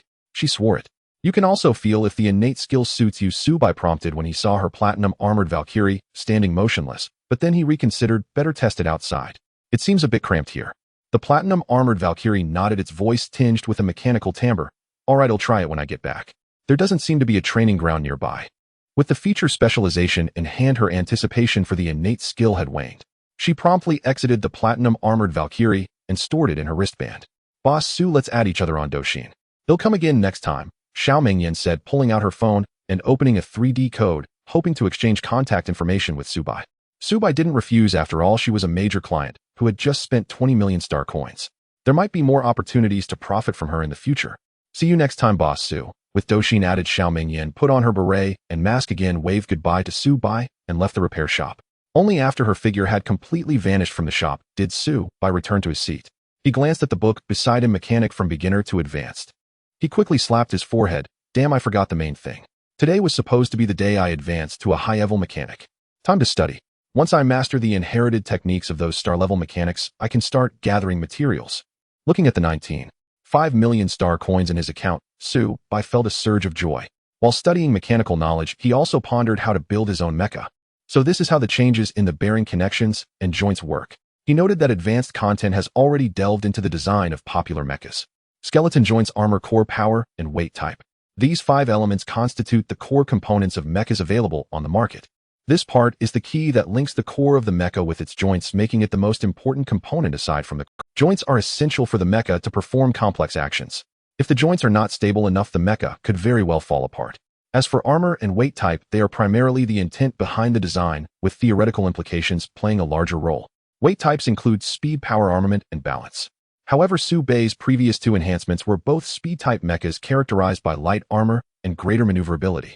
Power and armament types are both heavy mechas, with armament leaning more towards the quantity of equipment akin to a heavy artillery operator. Balance is the most expensive of all, combining light and heavy armor while utilizing numerous pieces of equipment, making it a rare skill to master. This is also Subai's target type. It's not easy. I always feel something is missing. As he delved deeper into understanding mechas, Subai felt that these mechas did not quite match his talent. Integrating everything, merging all surrounding metallic and energetic materials into oneself, negated both power and speed types. The power type would severely exceed its weight limit after obtaining these metallic materials, while the speed type could not even bear them. He even found the balance type somewhat uncertain. At that moment, Subai caught sight of a small line of text in the corner of the book. The theoretically most perfect balance type mecha is the close combat mecha, but its limitations are significant due to size differences, which inevitably lead to insufficient power. Upon reading this, Subai's eyes lit up. He hurriedly clapped his hands. Yes, the close combat mecha. This is the most suitable for me. At this moment, he finally found his direction. The close combat mecha, also known as mecha armor, is limited by size differences, resulting in even mechas with the same core power lacking the strength of a normal mecha. But this limitation did not exist in Subai's eyes. He possessed the talent of integrating everything and could completely mobilize and synthesize new weapons and armor from the surrounding metallic elements with power equivalent to that of a normal mecha. He could even use the mecha armor as the core and integrate a new mecha externally. With this thought, his gaze became fervent and his eyes began to shift. But I still need to find suitable materials first. The quality doesn't have to be too high. After all, I possess the ability to enhance through the stars, and I can gradually improve it. It's decided then. With a target in mind, Subai's reading speed doubled just a little more, and he would fulfill the boast he made today to enter the ranks of high-level mecha repairers. Nanjiang Province, Yundu, Xinghai University. Xiao Mingyan went straight back to school after leaving. She had also gone to find Sun Han, but the latter seemed to have extra classes, so she had to give up. As soon as she arrived at the school gate, countless gazes converged on her. After all, Xiao Mingyan was not only the top student of Xinghai University, she was also the campus belle of Xinghai University. Wherever she went, she was surrounded by admiring looks. Feeling these gazes, Xiao Mingyan regained the confidence she had lost around Subai. It seems my charm hasn't diminished after all. It's clearly Subai's fault. Shorty, come fight me. As she criticized Subai's misdeeds in her heart, a cheerful female voice suddenly rang in her ears. Turning to look, a girl with ice blue long hair swayed in the sunset's afterglow, her skin as smooth as cream with delicate features and a height of about 1.7 meters, pointed a slender finger at Xiao Mingyan and said. The smile at the corner of her mouth felt very pleasant. If there was any flaw, perhaps this girl was slightly flat in stark contrast to Xiao Mingyan's curves. Seeing this, Xiao Mingyan felt a bit helpless. Airport. You again, just a defeated opponent. Zhao Minjiu's smile did not waver at these words. Instead, she expressed some disdain. But we've fought 108 times. I have 25 wins, 58 draws, and 25 losses. Is that what you call a defeated opponent? Moreover, I'm now a Sky Mecha Master. If you admit defeat, I will let you off. At this point, Zhao Minjiu's smile grew even wider. She and Xiao Mingyan had been childhood friends, often compared together. She had indeed worked hard, even with only a great talent, the severe cold ice soul. She could still stand her ground in battles against Xiao Mingyan. In this regard, Xiao Mingyan admired her as well. However, the other party frequently called her shorty, which annoyed me. Oh really? Then I want to see how you plan to teach me a lesson. Hearing that Zhao Mingyue had also become a Sky Mecha Master, a mischievous smile crept onto Xiao Mingyan's face. No matter how the other's mecha advanced, it could never compare to her Platinum Valkyrie. Just right, she still had an untested talent skill. Since you've come knocking, I won't be polite. Their conversation drew the attention of students nearby. These two were the top and second of this year's class at Shanghai University, also tied for the title of Campus Beauties. One was valiant and graceful, while the other was petite and adorable. Each had their own strengths and their own fan clubs. They had never witnessed a formal battle between the two, only hearing that they had previously drawn. Xiao Mingyan's top position was largely due to her grade talent Golden Flame Burning Sky. However, Zhao Minjiu's severe cold ice soul was not to be underestimated. It was hailed as the closest to grade talent to grade and ice abilities. Are the two goddesses about to duel? Whoa, this is so exciting. Hurry. Let's go to the arena, or there might not be any seats left. Haha, this is not just a battle for the top spot, but also a competition for the Campus Beauties. Huh, how does this relate to the Campus Beauty competition? Aren't they just battling in mechas? Where are we? This is Shanghai University. How can the Campus Beauties only have looks without strength? You do have a point. As the news of the impending mecha battle between the two spread, it instantly ignited the entire Shanghai University. The vast arena was quickly filled to capacity. Not only the freshmen of this year attended, but many seniors from previous years as well. Even many teachers had come to the audience seats. Bingyu, it seems that Zhao Mingyue is your student. Why is she clashing with my student? At the very back of the audience, a glamorous woman looked towards Wang Bingyu and inquired, her tone filled with the elegant and cold. Wang Bingyu merely cast her a fleeting glance. Li Mingran, this is a matter between students. We can just watch. How boring. Seeing Wang Bingyu not taking her bait, Li Mingran felt somewhat disappointed. She could only shift her gaze to the arena below. The main characters of this battle, Xiao Mingyan and Zhao Mingyue, had already taken their places at opposite ends of the arena. The mecha arena of Shanghai University, covering an area of approximately 10,000 square meters, was reputed to be the largest mecha arena in the entire Nanjiang province, not counting the airspace above. The arena, capable of accommodating hundreds of thousands, was packed to capacity. Students and faculty from Shanghai University, along with students from neighboring schools, had all flocked to witness the event. Their purpose was to watch the battle between the two young women in the arena. As both parties entered, a round spherical object appeared on the massive central light screen. However, this sphere had eyes and a mouth, giving it the appearance of some kind of creature.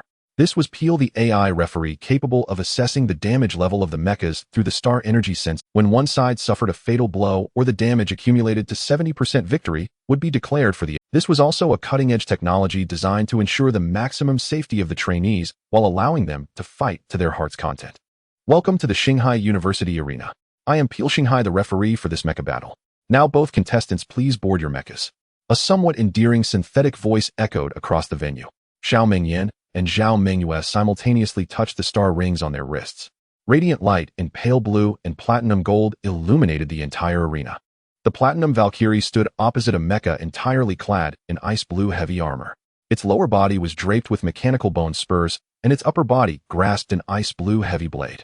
Snowflake patterns bloomed across its icy frame, while its double-layered shoulder armor resembled icy blades.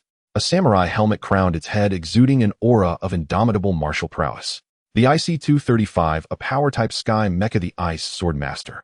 Standing 20 meters tall with a base weight of 120 tons and engine power of 8 million kilowatts and a thrust of 200 million kilograms. Among standard Sky Mechas, the Ice Sword Master boasted exceptional thrust, which was precisely why it could propel its heavily armored frame. So this is the Ice Sword Master. I heard Zhao Mingyue paid a fortune to get it. Yeah, I think it was around 1 million star coins, right? Lucky. That price is enough to buy 2 Sky Mechas. Is this what the world of the wealthy is like? It's still a bit of a pity this Ice Sword Master doesn't have a talent skill. Otherwise the price could have been 10 times higher. Awesome. Huh. Wait. What is Xiao Mingyan's mecha? A sudden exclamation drew the audience's attention to Xiao Mingyan's Platinum Valkyrie. Unlike the ostentatious golden Valkyrie before, the platinum Valkyrie exuded understated luxury. Its overall platinum sheen gave an impression of restrained power ready to be unleashed. More importantly, compared to the Ice Sword Master's splendor, the platinum Valkyrie was in no way inferior. Its platinum skirt and the golden flame patterns adorning its body, coupled with a frame 2 meters taller than the Ice Sword Master, made it impossible to identify as a speed-type mecha. Even more striking was that the mechanical wings on the platinum Valkyrie's back were fully extended, making it appear as majestic as an angel. Did Xiao Mingjian's golden Valkyrie evolve? What should we call this one? It looks even cooler than before. Oh my god, are those wings on its back for real? Why doesn't it look out of place at all? I need all the information on this mecha within 5 minutes. The crowd immediately shifted their praise from the Ice Sword Master to the Platinum Valkyrie. There was no helping it. The Platinum Valkyrie clearly had the superior appearance. As if responding to the crowd, Peel answered after a brief silence. Serial number unknown. Platinum Valkyrie. Height 22 meters, base weight 150 tons, engine power 100 kW, thrust 2 million kilograms. As these parameters were listed, the previously boisterous audience fell into dead silence. After a long moment, someone finally reacted. Holy crap! Is this for real, eh? A speed-type mecha with this weight and such power and thrust? Are you kidding me? Is this still a speed-type mecha? Impossible. Absolutely impossible. Could the parameters be wrong?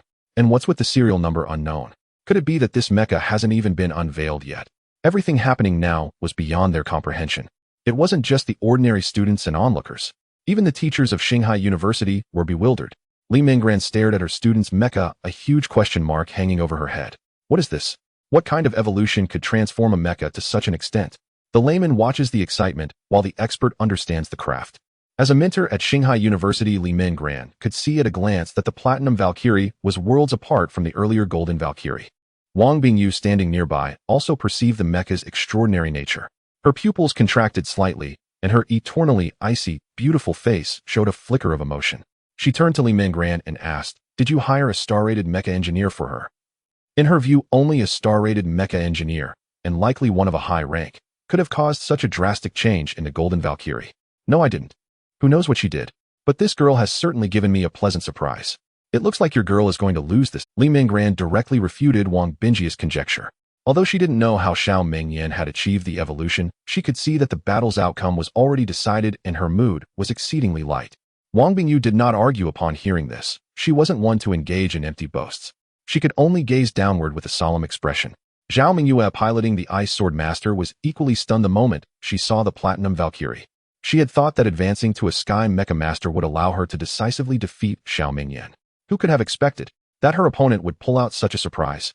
If anyone could best appreciate the extraordinary nature of the Platinum Valkyrie, it was her. Gazing at the angelic mecha with its wings fully spread before her, a sense of crisis surged within her. I didn't expect you to have this trick up your sleeve. As always, you little shorty. Still so cunning. Zhao Mingyu's voice, laced with gritted teeth, emerged from the Ice Sword Master. Ha, Flatchest, let's not point fingers. Tell me, wasn't this battle your idea? And now you're blaming me. Just resign yourself to getting a beating from me. Xiao Mingyan's tone was exceedingly relaxed, silently thanking Su Bai once again. Begin the battle. At that moment, Peel officially announced the start of the match. As his words fell, the Ice Sword Master launched into action first. The particle accelerators on its legs activated, emitting pale blue beams of light, leaving an afterimage in the air. With both hands gripping its great sword, it raised the blade high overhead and brought it down in a powerful 45-degree diagonal slash. During the swing, its feet executed a shuffling lateral step. The power originated from its shoulders, and at the moment of the strike, it subtly lifted its wrist joint. The intermediate mecha pilot technique, cleaving slash. Particle beams flickered along the great sword, resembling two segments of a lightsaber joined together. The Platinum Valkyrie's oppressive aura was too strong. To secure victory, she had to seize the initiative. If this strike landed, even if the opponent's armor was extremely sturdy, it would surely suffer severe damage. The great sword descended like Mount Tai, and the razor-sharp light blade was about to fall upon the Platinum Valkyrie. A thunderous boom echoed, followed by a cloud of dust. The arena's floor tiles shattered into a spiderweb of cracks under the force of the strike. Combined with a fierce gust of wind, a yellow haze instantly shrouded the battlefield. The spectators grew anxious. No way. It's completely blocked. We can't see a thing. Did the strike land or not? Don't keep us in suspense. We're dying to know. The Ice Swordswoman's earlier blow was immensely powerful. If it had truly connected, it would have at least crippled the Platinum Valkyrie's mobility. They were equally curious about the outcome. Soon the smoke dissipated. But all that remained in the arena was the ice swordswoman frozen in her downward swing with no trace of the Platinum Valkyrie. Huh, where's the Platinum Valkyrie? She couldn't have been wiped out in one hit, could she? Impossible. Absolutely impossible. No, look up in the sky. The audience finally gazed up at the 100-meter altitude. At some point, the Platinum Valkyrie was already suspended in the air, overlooking the masses. The mechanical wings on her back emitted faint particle beams. With arms crossed, she stood aloof from the world. Suddenly, she extended her right hand. Boom. Flames erupted.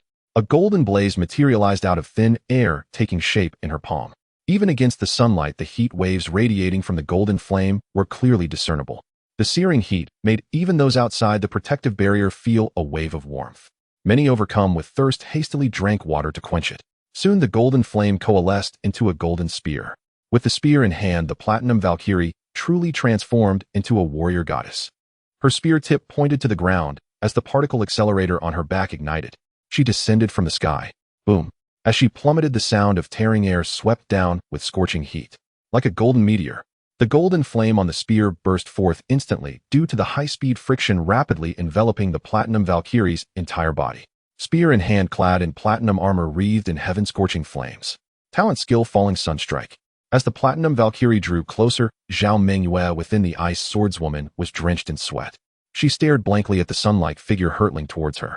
She wanted to dodge, but in her overwhelming shock, she momentarily forgot to release the greatsword embedded in the ground. Thus, she failed to evade in time. A hissing sound arose as the arena tiles beneath her feet began to melt. The ice swordswoman's feet were now trapped, making escape impossible. She never imagined that her old rival had left her so far behind without her even noticing. She didn't even have the strength to fight back. Looking back at their previous battles, this had never happened before. Who had she gone to for an advancement? This was the last question in Zhao Mingyu's mind. A deafening boom. The sun crashed to the ground, and the golden flame erupted instantly, turning the arena into a sea of fire. Towering waves of heat continuously battered the barrier outside the arena, sending chills down the spines of the front row spectators. Match over: winner, the Platinum Valkyrie. As countless water jets extinguished the golden flame within the arena, Pierre announced the conclusion of this mecha battle. As the golden flame dissipated, only the Platinum Valkyrie stood tall in the arena. Outside the ring lay the ice swordswoman, its upper armor scorched black. Unlike her previous valiant warrior image, the ice swordswoman now looked somewhat disheveled. Zhao Mingyue emerged from the mecha, her heart aching at the sight of her beloved machine in such a state. This was only because Pierre had intervened, forcibly moving her out of the arena before the falling sunstrike could fully impact her. A fatal blow. I never thought I couldn't even withstand a single strike from the shorty. Zhao Mingyue let out a self-deprecating laugh. Her usual spirited demeanor was now dim. Her ice-blue hair soaked with sweat clung to her back, creating a sorrowful sight. She looked up at the Platinum Valkyrie, who stood like a mountain in the arena, her heart filled with mixed emotions. From the appearance of the falling sunstrike to Pierre's announcement of the end, only a few seconds had passed. After a brief silence, the audience erupted into an uproar. Holy shit, we are the champions. Miss Xiao is indeed the top student of our Shanghai University this year. Well-deserved reputation. I now declare Xiao Mengyan the official #1 school beauty of Shanghai University. No objections allowed. Goddess, I love you. But, honestly, was that just now? A talent skill, eh? Don't say it, don't you dare say it. Miss Xiao's Platinum Valkyrie actually awakened a talent skill. Miss Xiao lost without a doubt in this match. I thought the Ice Swordswoman was the pinnacle of sky mechas, but who knew Miss Xiao had a talent skill? Wait a minute. I remember the Golden Valkyrie didn't have a talent skill, right? How did she awaken one upon advancing? Exactly where on earth did Miss Xiao advance? Could she have found a 6-star mecha engineer? Wait, a 6-star mecha engineer is a figure on par with a Hungtian mecha master. Does our Blue Star Alliance have such a person? The Blue Star Alliance doesn't. But that doesn't mean the Star Alliance doesn't. Do you think such a big shot would specialize in advancing someone from Earth to sky? Then you explain what happened. I don't know either. Though the victory belonged to Xiao Mingyan, the crowd's focus had shifted to the mecha engineer who had performed the advancement. Xiao Mingyan, however, paid it no mind. She exited the Platinum Valkyrie and walked over to the arena's edge, smiling at Zhao Mingyue. Hee, that's 26 wins now. Zhao Mingyue clenched her fair hands, forcing herself to breathe steadily. Shorty, I will win it back. Haha, I'll be waiting. Oh, if you need to repair the Ice Swordswoman, I recommend the Star Mecha Shop on Songhai Road in Yanhai City. With that, Xiao Mingyan turned and left. She held deep affection for her childhood friend. Moreover, she genuinely admired her. After all the effort required for her to hold her own against Xiao Mingyan for so many years with only a great talent was unimaginable to most. For instance, that earlier cleaving strike was something Xiao Mingyan knew she herself could never execute. This victory was primarily due to the incredibly effective advancement provided by boss Su, which had given her the upper hand. But this was not the victory she wanted. As an grade talent awakener, she wanted to win fair and square. Therefore, she decided to recommend Su Bei's mecha shop to Zhao Mingyue, hoping she could also benefit from it. Watching Xiao Mingyan walk away, Zhao Mingyue's expression was complex. Finally, she gave a faint smile. The star mecha shop, huh? Thanks, Shorty. The audience remained unaware of their conversation. As the protagonists departed, the crowd gradually dispersed. Meanwhile, Wang Bingyu and Li Minggran immediately went to find their students. Wang Bingyu was the first to approach Zhao Mingyue. She wanted to say something, but ultimately just gently patted Zhao Mingyue's shoulder, saying, "The injury of the Ice Sword Master is serious. I will introduce you to a high-level mechanic for repairs." She continued, "You still have a chance. After becoming a star-piercing mech master, the potential of the Ice Sword Master will be exhausted. At that time, just exchange for a mech with innate abilities and fight back." She didn't mention having Zhao Mingyue reclaim her position at the Sky Mech Master level, as that was unrealistic. Even if Zhao Mingyue had an extremely high talent for piloting mech, mastering skills like the slash technique in her first year was still not enough. However, this only allowed her to bridge the gap in talent. To defeat Xiao Mingyan, one must possess innate abilities, which clearly was unrealistic at the Sky Mech Master level. Seeing her teacher force a smile to comfort her, Zhao Mingyue felt a warmth in her heart. Her teacher was cold on the outside but warm inside, yet she couldn't control her expressions, somewhat resembling a medical condition of facial paralysis. It was hard to imagine how difficult it was for her to muster even a smile. She couldn't let her teacher down. Encouraging herself, Zhao Mingyue looked up at Wang Bingyu and said, "Teacher, it's fine. I want to try going to Yunhai." Yunhai. Hearing Zhao Mingyue suddenly say she wanted to go to Yunhai for repairs, Wang Bingyu was somewhat taken aback. She knew Yunhai, a small place in Nanjing, but didn't understand why her student wanted to go there to repair her mech. Perhaps she had a familiar mechanic there. Although puzzled, Wang Bingyu was not the type of teacher who liked to interfere with her. She would respect Zhao Mingyue's decision, believing that her student wouldn't joke around when it came to mechs. This time it was an inter-school competition, at most leading to some injuries. But on the interstellar battlefield, that would be another matter. Those space pirates and wandering star beasts would not hold back, and no one would interrupt the fight. The most reliable partner for a mech master in the field is their mech. Alright, but if it doesn't get repaired properly, remember to find me. You mustn't delay. Wang Bingyu offered her advice and then turned to leave. Zhao Mingyue didn't waste any time and directly left Star Sea University. This scene led many onlookers to fantasize a generation of prodigies has fallen, leaving the school in sorrow. Goddess, don't be discouraged. We will always support you. Do you think? If I give the goddess a warm hug now, would she fall in love with me? I think she would kill you. I wonder where Zhao the goddess is going. Probably wanting some alone time after losing so badly to her old rival. Sigh, every prodigy's rise will result in countless peers falling. Is our generation destined to be stepping stones for Xiao Mingyan? What is a bottom 6-star earthling like you know about being a stepping stone? I could step on you twice. 30 years east of the river, 30 years west of the river. Alright, stop. That's too much. Ignoring the crowd's comments, Zhao Mingyue felt a surge of anticipation in her heart. Since Xiao Mingyan specifically let her go to that repair shop, it indicated that her Platinum Valkyrie had undergone a transformation there. She was determined to become stronger this time. At the very least, she couldn't be worse than the Platinum Valkyrie. Stepping out of the school gates, Zhao Mingyue regained her heroic demeanor. She was Zhao Mingyue, the indomitable Zhao Mingyue. With a level talent rivaling level talent, Li Minggran had also found Xiao Mingyan, pulling her into an embrace. Their action could only be described as a peak reunion. Ruffling Xiao Mingyan's hair, Li Minggran laughed brightly. "Haha, good apprentice, you've really made me proud. I wondered why you went so far to advance. It turns out you had a great master helping you." Very good, very good. Now Wang Bingyu can no longer boast about her disciple's piloting talent. At least at the Sky Mech Master level, with your innate ability, you can definitely outshine her. Being held by Wang Bingyu, Xiao Mingyan felt somewhat helpless, always feeling a bit stifled. After much effort, she finally pushed her mentor away, looking exasperated. "Teacher, I've told you so many times not to keep ruffling my hair. I'm not a child anymore. I'm an internet celebrity. Do you know what that means, eh?" Xiao Mingyan puffed up her cheeks like a cute dumpling, boosting her adorability by a notch. Li Minggran pretended to attack again, and Xiao Mingyan immediately turned and ran. As for what her teacher said about being able to steadily overshadow Zhao Mingyue at the Sky Mech Master level due to her innate abilities, she didn't pay it any mind. The reason she recommended the Interstellar Repair Shop to Zhao Mingyue was partly to let her see if she could awaken her innate abilities. On the other hand, she also wanted to attract some business for Subai. Despite being such an excellent mechanic, it seemed that the shop was not doing well. And understandably so. After all, the prices were indeed steep. Many people likely left upon hearing the costs. She needed to help promote him well. Maybe next time I can get a discount. My advertising fee is quite high. Thinking of this, Xiao Mingyan felt delighted and hurriedly bounced back to her place. She directly opened her camera and recorded a video. Then she posted it on her social media feed. After doing all this, Xiao Mingyan nodded in satisfaction and directly sent Su by a message, "Boss Su, I have done you a great favor. Next time don't charge so much for repairs." However, as soon as this message was sent, it seemed to sink into the sea. There was no reply.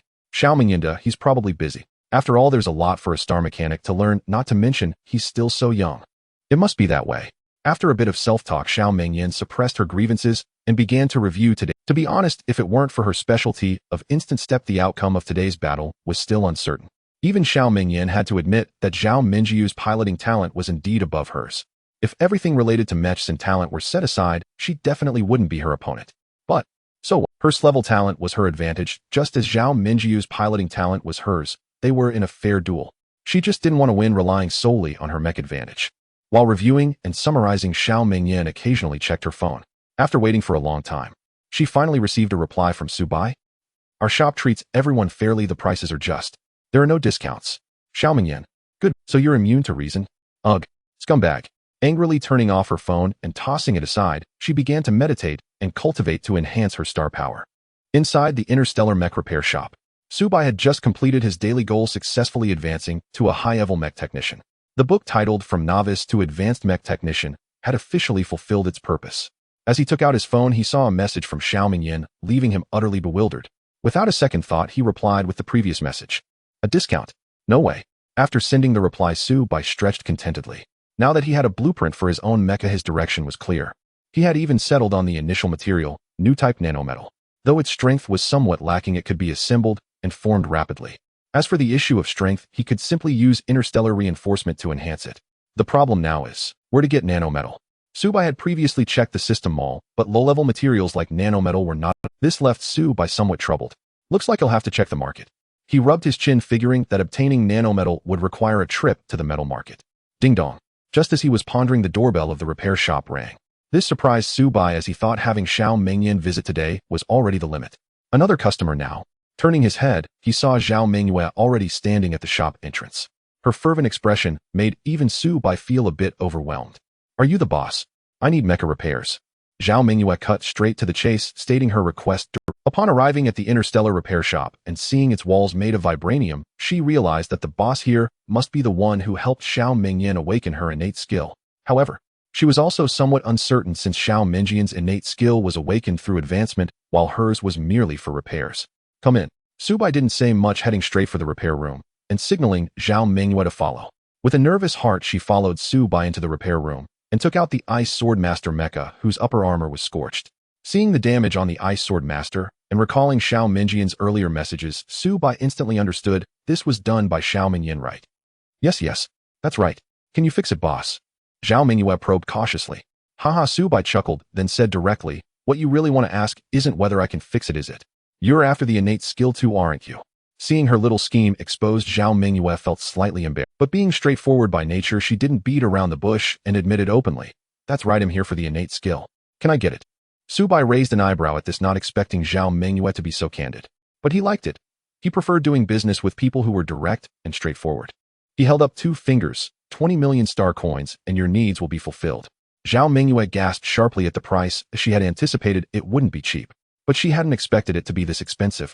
Typically, a sky mecha with an innate skill was priced at 10 million on the market, though auction prices varied, and such mechas were always in high demand.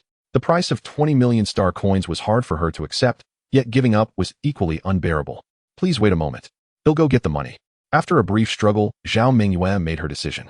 Spending 20 million on a sky mecha might be excessive, but this was about her rivalry with Xiao Mingyan. She didn't want to wait until she reached the star treading stage to settle the score. Besides, reaching star treading could take who knows how long. A mech pilot's cultivation was no easy feat. No problem. Su Bai could see Zhao Minjiu's internal conflict, but he wouldn't lower the price. Admiration was one thing, but money was another. He had plenty of expenses ahead. Zhao Mingyue greeted Su Bai and headed to the lobby, where fragments of her conversation could be heard. It's true. It really is an innate skill, I'm not lying. I don't care, I want to buy it. Just tell me if you'll transfer the money or not. From these snippets, Su Bai could guess that Zhao Mingyue had told her family about it, but they didn't believe her. After all, suddenly awakening an innate skill in a mecha was almost unheard of. All right. But you need to come home this time. Your grandfather isn't feeling well and wants to see you. The middle-aged man on the other end eventually gave in to his daughter's persistence and reluctantly agreed. 20 million might be a lot for Zhao Mingyue, but for him it was nothing. If his daughter wanted it, he would give it. He was just worried that his inexperienced, straightforward daughter might easily fall for a scam. All right, I've sent it.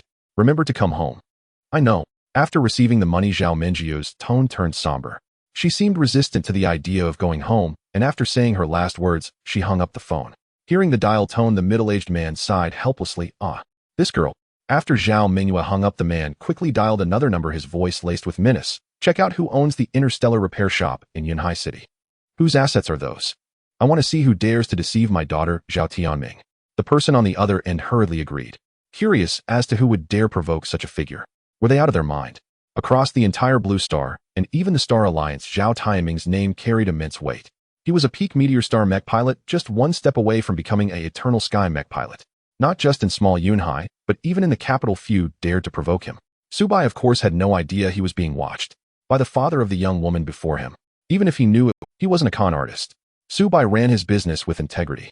Not only could he awaken innate skills and enhance mecha potential, but there was also a chance to gain special traits. With such conditions, 20 million was truly not expensive. When Zhao Mingyue came before him, Subai handed her a contract.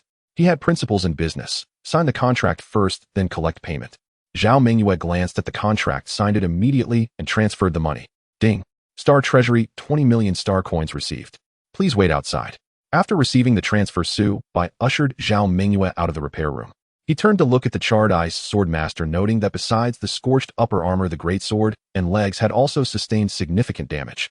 He reached out and touched the leg armor of the ice sword master, murmuring, "Frigid ice essence. A great sword as a weapon. This innate skill would suit her well." Level 2 enhancement initiated. Spending another 100 star points, the second tier enhancement commenced. A faint blue light flickered, accompanied by a spreading white mist carrying a biting chill. Wherever it passed, a layer of white frost covered everything, as if donning silver armor. The cold permeated through the gaps in the repair bay, seeping into the outer hall. Zhao Mingyue, seated in the hall, instantly rose upon sensing the chill, her eyes fixed intently on the repair bay. Having awakened her frozen ice soul, she was acutely sensitive to the cold. Even as frost coated her jeans, she felt no fear of the cold. Her heart burned with excitement. A talent skill. I've truly awakened a talent skill. This boss Su truly possesses divine skills. Given her status, Zhao Mingyue had encountered some high-level mech technicians before, but in her earlier excitement, she hadn't thought it through. Now calmer, she realized how impulsive she had been. A talent skill was called such because it awakened upon a mech's successful construction. Methods to awaken talent skills post-construction did exist, but they were exclusive to high-level technicians, at least 6-star or above. Boss Su is a high-level mech technician. How is that possible? He's so young. The more she knew, the more she understood Su Bei's terror. While Sun Hani and Su Mingyan merely revered him, Zhao Mingyue felt a sense of awe. A high-level mech technician was someone even her father dared not provoke. Was my attitude okay earlier? Zhao Mingyue began to ponder if she had offended Subai. From the moment she entered the interstellar mech shop, she had been brisk, exchanging few words with him from the transaction onward. After careful reflection, she relaxed. Good, I didn't offend him. Then overwhelming excitement surged within her, and she yearned to rush straight into the repair bay. At that moment, the repair bay doors swung open. The cold air burst forth, shrouding the entire hall in white snow, as if clad in a silver coat. A touch of silver adorned Zhao Mingyue's ice-blue hair, adding a dash of valor. Ignoring the cold, she dashed into the repair bay. Like a lover long unseen, she threw herself before her ice sword master. The scorched marks on the ice sword master had vanished, replaced by pristine, white heavy armor. The ice-blue chassis grew more translucent, adorned with fluttering snowflakes. The bone spikes on its lower body had transformed, once bone-like, but now fully crystallized into ice. What captivated Zhao Mingyue most was the great sword in the mech's hand. The once damaged broadsword was restored to its former glory, but the beam channels on either side of the blade were now replaced by ice crystals. The sword body itself became an entire beam array. It looked several tiers more advanced than before. "See, can I try it?" Zhao Mingyue stammered with excitement, quickly seeking Su Bei's permission. Subai smiled faintly. "Of course, it's your mech." The moment his words fell, Zhao Mingyue leaped into the ice sword master like the wind. The ice sword master's eyes glowed. It gripped the sword with both hands and swung it in a flourish. Horizontal slashes, vertical cuts, even twirling the broadsword into a blade flower. The beam at the broadsword's center shifted length under her control, while the ice crystals on both sides emitted cold air. Amazing. Truly amazing. I feel the Ice Sword Master's potential has broken through to star-shattering level. Oh, is this the talent skill? Zhao Mingyu's tone was exuberant as she raised the broadsword above her head. With a crackle, the beam blade shot toward the repair, base ceiling sparks flying and a metallic screech echoing. Sorry, Boss Su. She apologized like a child caught misbehaving. Su Bai waved his hand helplessly. It's fine, just control. Curious about the talent skill awakened by the Ice Sword Master, Su Bai wondered about its true power. A breath tinged with mechanical sounds emerged. Zhao Mingyue swung the broadsword behind her back. The blue light in the Ice Sword Master's eyes flared. In an instant, the broadsword swept lightly. Boom. Frost erupted. A finger-thick sword aura slashed from the broadsword. Where the aura passed, all became frozen earth. Where the sword pointed, frost covered all. The trailing white mist even condensed moisture in the air into ice shards falling slowly. Talent skill Winter Sword Art. This was Su Bei's custom creation based on Zhao Mingyu's talent, unleashing a Winter Sword aura with just a fraction of power. The sword aura streaked through the air, slashing swiftly towards Su Bai. Yet upon reaching him, it abruptly halted, as if striking an invisible air wall. Is this a trait specialty? Energy manipulation. From within the Ice Sword Master, whose left arm extended like a claw gripping the aura, came Zhao Mingyu's exclamation. As the Winter Sword aura neared Su Bai, she panicked and tried to retract it. To her surprise, with a wave of her left hand, the Winter Sword aura freely changed direction. If this wasn't trait specialty, energy manipulation, what was it? Energy manipulation allowed her to freely control the energy matter emitted by her mech. For Zhao Mingyue, with her high operational talent, it was a divine skill. With energy manipulation and Winter Sword Art, her tactical repertoire expanded instantly. The greatest weakness of a power-type mech, weak ranged attacks, was completely overcome. Boom. Zhao Mingyue descended from the Ice Sword Master, stood straight before Su Bai, and bowed her head instantly. Thank you, Boss Su, for your grace of rebirth. Indeed, Su Bei's enhancement of the Ice Sword Master could be called a rebirth. He had completely transformed its combat output environment. With this Ice Sword Master, she believed she could defeat Xiao Mingyan. The hesitation stemmed from uncertainty about Xiao Mingyan's trait specialty. Since it also came from Su Bai, she doubted Xiao Mingyan lacked a trait specialty. As if struck by a thought, Zhao Mingyue asked directly, "Please, boss, Su name the Ice Sword Master." In her view, the mech, transformed by Su Bai, could no longer be called the Ice Sword Master. Its name should come. Su Bai raised an eyebrow, surprised. This was the first time someone asked him to name a mech. Whose subordinate was this? After a moment's thought, Su Bai said, "How about Winter Sword Master?" Since the talent skill was Winter Sword Art, naming it Winter Sword Master seemed fitting. Zhao Mingyue was delighted with the name and agreed instantly. "Perfect, thank you, Boss Su. If you ever need help." Hearing this, Su Bei's eyes glinted. Really? Zhao Mingyue was taken aback. Zhao Mingyue was taken aback at first. Though she was sincere, usually one would demur in such a situation or wait for another opportunity to make a request. Why did it take effect immediately? Yet after only a moment of hesitation, she spoke directly. "Please go ahead, boss." Though somewhat straightforward, she was no fool. Having a high-ranking mech technician like Su Bai owe her a favor was a tremendous stroke of fortune. Who knew if she might need his services for upgrades or maintenance in the future? Su Bai didn't stand on ceremony and asked directly, "Do you know where I can find nanometal for sale recently?" The fact that she could secure 20 million star coins with a single call indicated her background was far from ordinary. Rather than searching for metal in the market like looking for a needle in a haystack, it was better to ask Zhao Mingyue for this small favor. Zhao Mingyue was rendered speechless once again by Su Bai. She had imagined he would ask for something monumental, already pondering how to explain it to her father. But was that all? Just asking about nanometal for sale. If she remembered correctly, while nanometal wasn't abundant, it wasn't particularly rare either. Could this be a test from Boss Su? "May I ask, how much nanometal do you need?" Zhao Mingyue probed, uncertainly worried that if Su Bai needed hundreds of tons, she would indeed be unable. "About 10 tons. Su Bai pondered for a moment before giving a specific figure.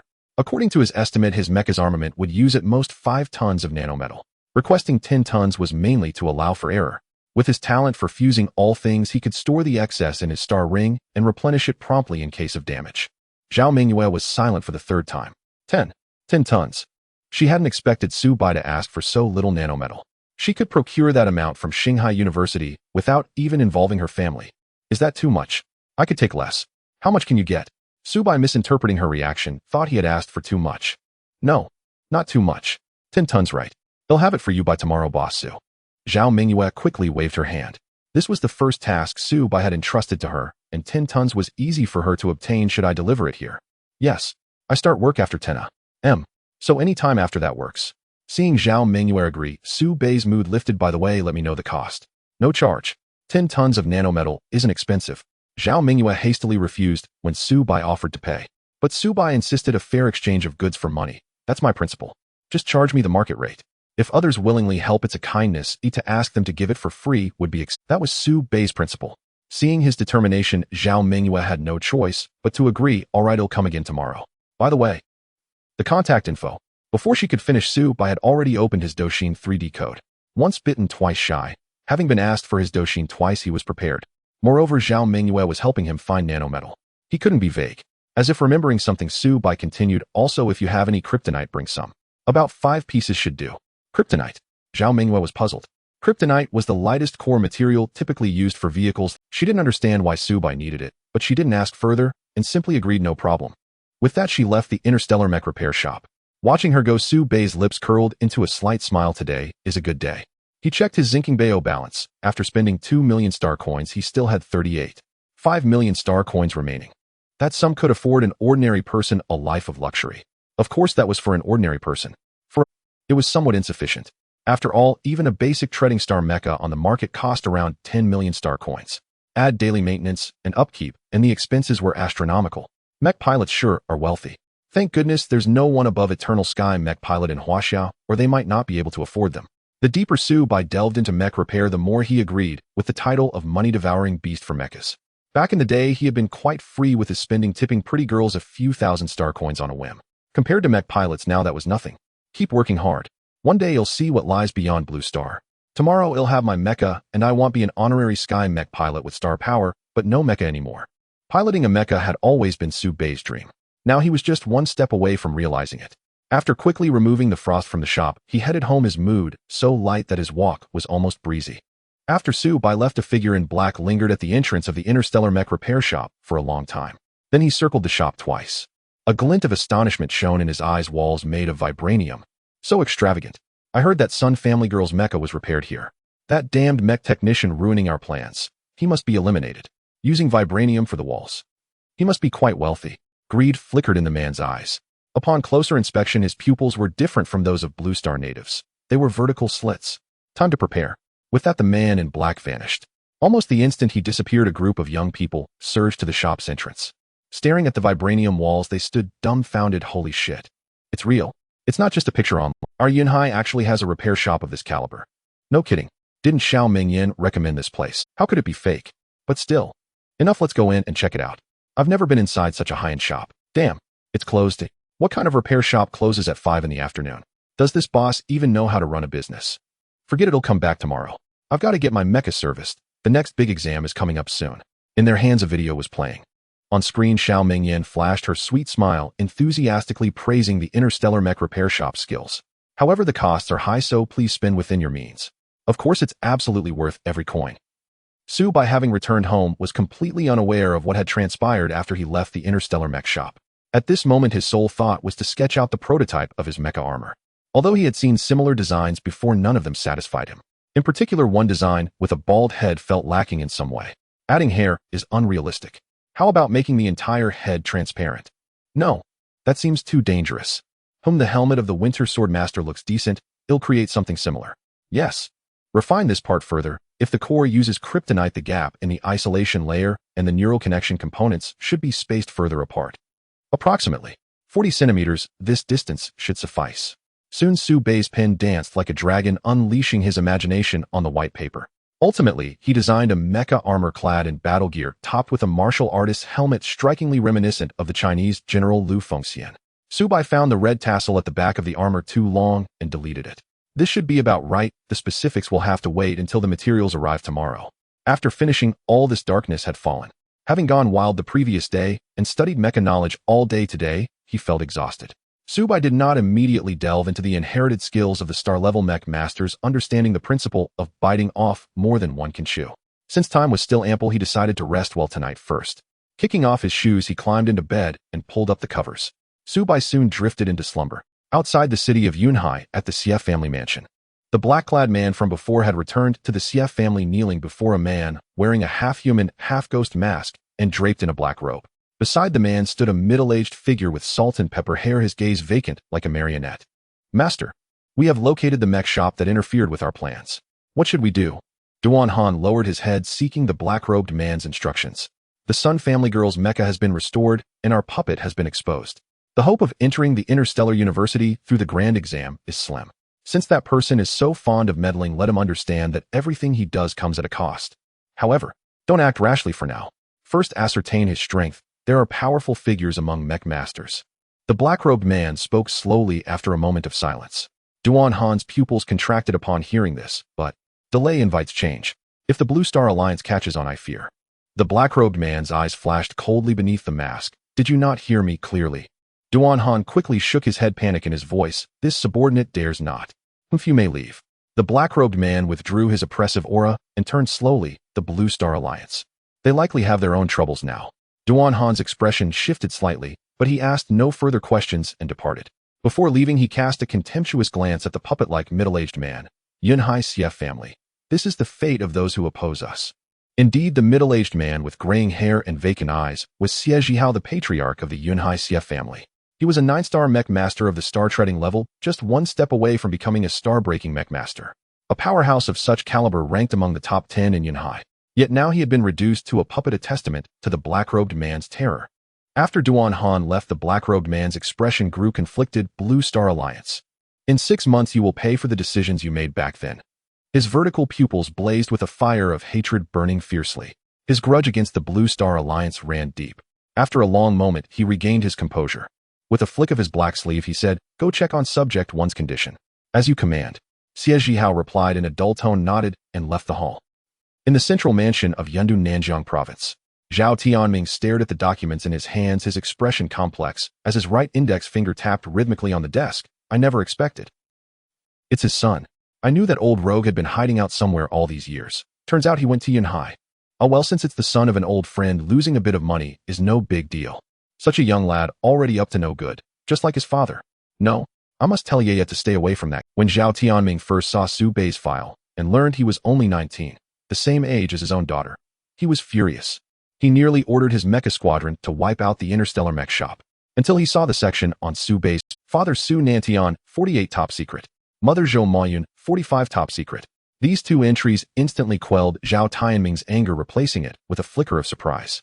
The surprise was not due to the top secret label, but the name Su Nantian. No one knew it better than him. They had once been comrades who shared life and death bonds. They had even considered arranging a childhood engagement, but Su Nantian refused. Zhao Tianming still remembered Su Nanshan's arrogant retort. My son Su Nanshan's offspring would never be tied to just one tree. To be fair, Su Nantian looked quite dashing saying that. But when Zhou Moyun found out and beat him black and blue, it was indeed a sight to behold. Thus the idea of a childhood engagement was abandoned. Thank goodness we didn't go through with it. This kid is Now Zhao Tianming felt immensely relieved that Su Nantian had been so conceited back then, otherwise he would be in a real bind now. Hehehe, Su Nanshan, you never imagined, did you? You've lived a life of leisure for years, yet your son has been so hyper. The thought of Su Nanshan's expression upon learning his whereabouts had been exposed by filled Zhao Tianming with glee. Knock, knock, knock. Just then a knock came at the door. Zhao Tianming quickly composed himself, tucked Su Bei's file into the drawer, and said, "Enter." "Chief, bad news. We've detected traces of Tau beasts near Star 1, estimated at over 1,000. A mobile squad member in uniform bearing the Blue Star Alliance emblem on his head reported urgently." Zhao Tianming's face darkened, and he spoke in a low tone. "I understand. Keep observing. If they approach Star 1, strike immediately." "Understood." The soldier acknowledged and left. After he was gone, Zhao Tianming's face twisted into a bitter smile. He glanced at an old photo on his desk. "You sure have it easy, don't you? Leaving me to bear all the burdens. 1,000 Tau beasts. How many years has it been since Blue Star faced a beast tide of this scale? Troubled times lie ahead." Dawn broke. Su Bai was jolted awake by his phone. A string of notification chimes rang out. The relentless chimes of new comments roused him from slumber.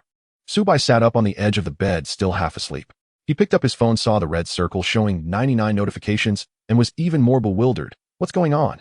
Didn't I mute the negative review alerts? No way. These trolls still haven't let it go after 3 days. Do they think I'm some pushover just because I don't retaliate? Even a clay figurine has a temper. Su Bai was no exception, especially in the early morning when the wrath of waking up is well known.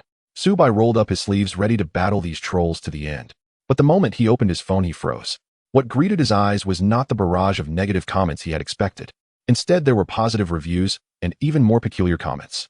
Brothers, huge news that Interstellar Mech Repair Shop is actually real. That's right, I followed the guidance of Goddess Ming Yin yesterday and went to that Interstellar Mech Repair Shop. It was an eye-opener truly. I can vouch for it. Our Yunhai has never been this impressive having such a high-end mech repair shop. Is that I was playing Genshin at home yesterday and didn't have time to fact-check. Absolutely true. Dozens of us went together. There's no way we'd all lie to you, right? Besides, a scammer wouldn't bother to get Xiao Mingyan involved, and she wouldn't promote them for free. Makes sense. He'll go check it out today. Heh, can you afford the repair fees at such a high-end shop? Huh, who said I'm spending money? I just said I'll go take a look. Nice when you're something else. Reading these comments, Su Bai felt a mix of amusement and exasperation. He had thought Xiao Mingyan's big favor was just getting Xiao Mingyue to come to his shop for repairs. He never expected she had even advertised for him. Even though she promoted me, discounts are still out of the question. Su Bai decided against giving her a discount. At most, he'd charge a little less. Once he started giving discounts, how could he refuse old customers? If he gave discounts to everyone, would he still make a profit? Probably yes, but it would slow down his progress. He had to admit the star whale breathing technique was truly a truth-level method. After the initial surge on the first day, he had improved again yesterday. He was now a Skytier 3-star mech pilot, though without a mech. But he'd have one today. This rate of improvement was unbelievable. However, he needed more resources. The first layer of the star whale breathing technique would only take him to Skytier 9 stars, which would take just a few days at this rate. He had also checked the price for the second layer. It was exactly 5000 star points, equivalent to 50 million star coins, far beyond his means.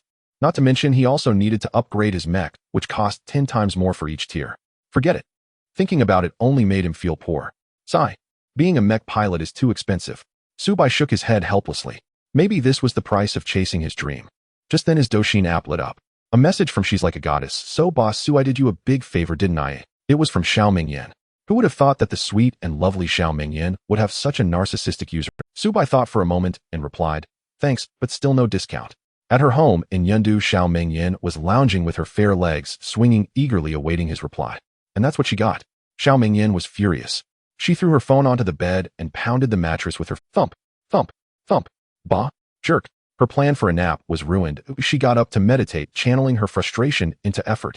After a day of studying the cleave technique, she realized it wasn't for her. Combining flash step and solar strike, she was better suited for spear techniques. She could work on that. That flat-chested Zhao Mingyue challenged me last night.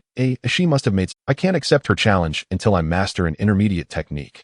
Anyway, the whole school knows I'm the victor. Thinking of Zhao Mingyue lifted her spirits. After composing herself, she began her daily meditation. Su Bai didn't check his phone again after replying to Xiao Mingyan. It was already 9 a.m. He had told Zhao Mingyue the shop would open at 10. Being late wouldn't be good. After a simple breakfast, he headed to the Interstellar Mech Repair Shop. I thought being the boss would be easier, but I still have to clock in on time, Su Bai sighed on the way. Fortunately, the thought of his mech lifted his spirits. Humming a tune, he arrived outside the Interstellar Mech Repair Shop. However, about 500 meters away he froze. Before him was a sea of people. They had even formed a queue spontaneously. Rough estimate, at least 500. Su Bai was stunned. What's going on? On the third day of business, having taken only 3 orders, he had never seen such a scene. If all these people were actually here for repairs, he wouldn't have enough hands, even if he had 10. Gulping, he forced himself to stay calm and made his way to the front of the line. But halfway there he was stopped. Bro, can't you see everyone's queuing? If you want to go and get to the back of the line. You know, cutting. I hate line cutters the most. We've got hundreds of eyes on you, behave. Get to the back or he'll punch you. Su Bai was speechless. Was this the buyer driving away the seller? If I don't go in, who's going to open the door for you? Su Bai spread his hands helplessly. Had that excuse has been used by 108 people before you. Su Bai was at a loss for words. Fine, you're all so clever. In the end, he ignored their protests and continued. Seeing that Su Bai paid no heed, the crowd glared at him angrily. A burly young man stepped forward and shot him a look. Go queue up. Su Bai glanced at him, coolly releasing his star power. The aura of a Skytier 3-star mech pilot burst forth, instantly stunning those around him. Skytier 3-star might not sound overwhelmingly powerful, but even Xiao Mingyan and Zhao Mingyu, a top freshman at an interstellar academy, were only Skytier 1-star. For Su Bai, at the same age, such strength was nothing short of prodigious. Indeed, after he unleashed his star power, the burly young man scratched his head and looked away. Nice weather today. He quickly retreated back into the line. Most of them were just curious onlookers. Even the mech pilots among them were at most ground tier. How could they possibly block a Skytier mech pilot? Star power wasn't just for piloting mechs, it also greatly enhanced the pilot's own strength and physique. After the man backed off, Su-bai shook his head helplessly and continued toward the shop. He couldn't help but think. Finally, through his unremitting efforts, Su-bai stood at the entrance of the interstellar mech repair shop. He swore this was the most exhausting day he had ever experienced opening a store. Oh no, he had only been open for 3 days. Standing at the entrance of the interstellar mech shop, Su-bai faced the retinal recognition lock. With a click, the mechanical door swung open. The onlookers who had doubted Su-bai earlier were instantly dumbfounded. He really is the boss. Holy crap, the owner of such a magnificent shop is this young. This young man is so handsome. And so wealthy. I wonder if he has a girlfriend. A girl in the crowd murmured, her cheeks flushing. This immediately drew a barrage from the surrounding women. Bah, shameless. What are you thinking? Exactly. Even if he has a girlfriend, so what? He's not married yet. Can big sister cherish my brother as much as I can? The crowd.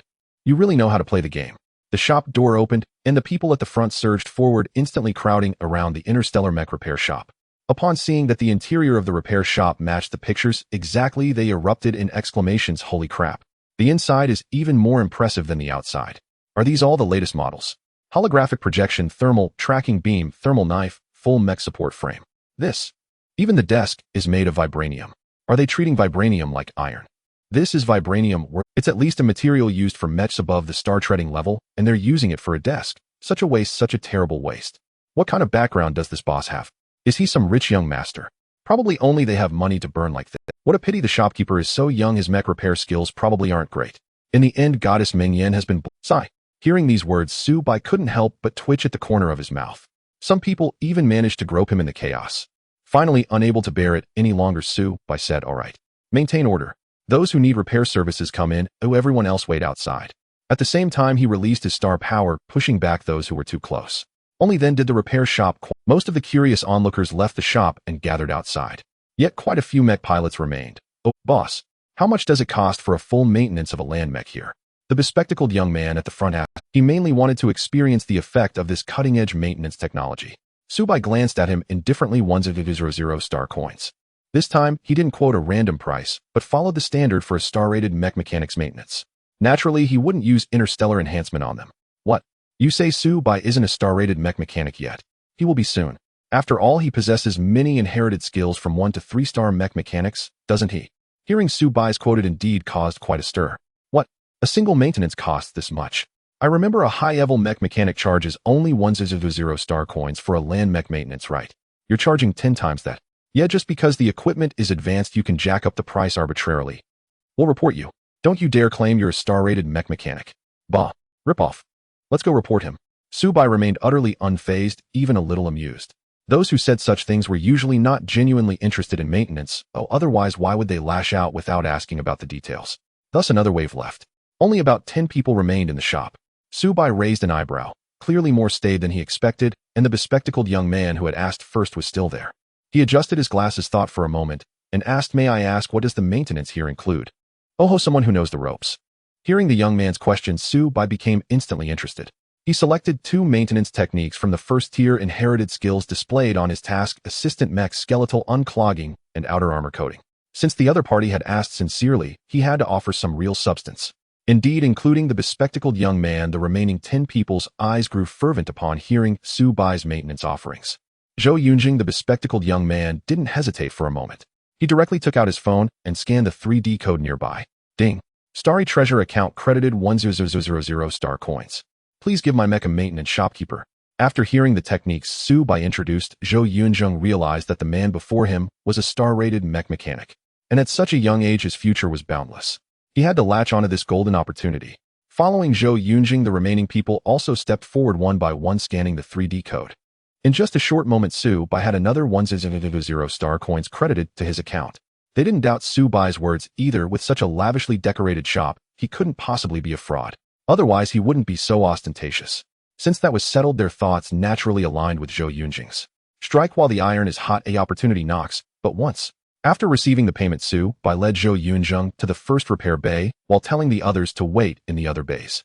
As it happened, the interstellar mech repair shop had exactly 10 repair bays. He could operate them simultaneously. Following Su-bai's instructions, the others brought their mechs into the bays. Apart from Zhou Yunjing's, their mechs were quite ordinary. 3 were universal type, CC-104 strength type, land mech Sugo. Height 10 meters, weight 15 tons, engine power 3600 kW, thrust 3500 kg.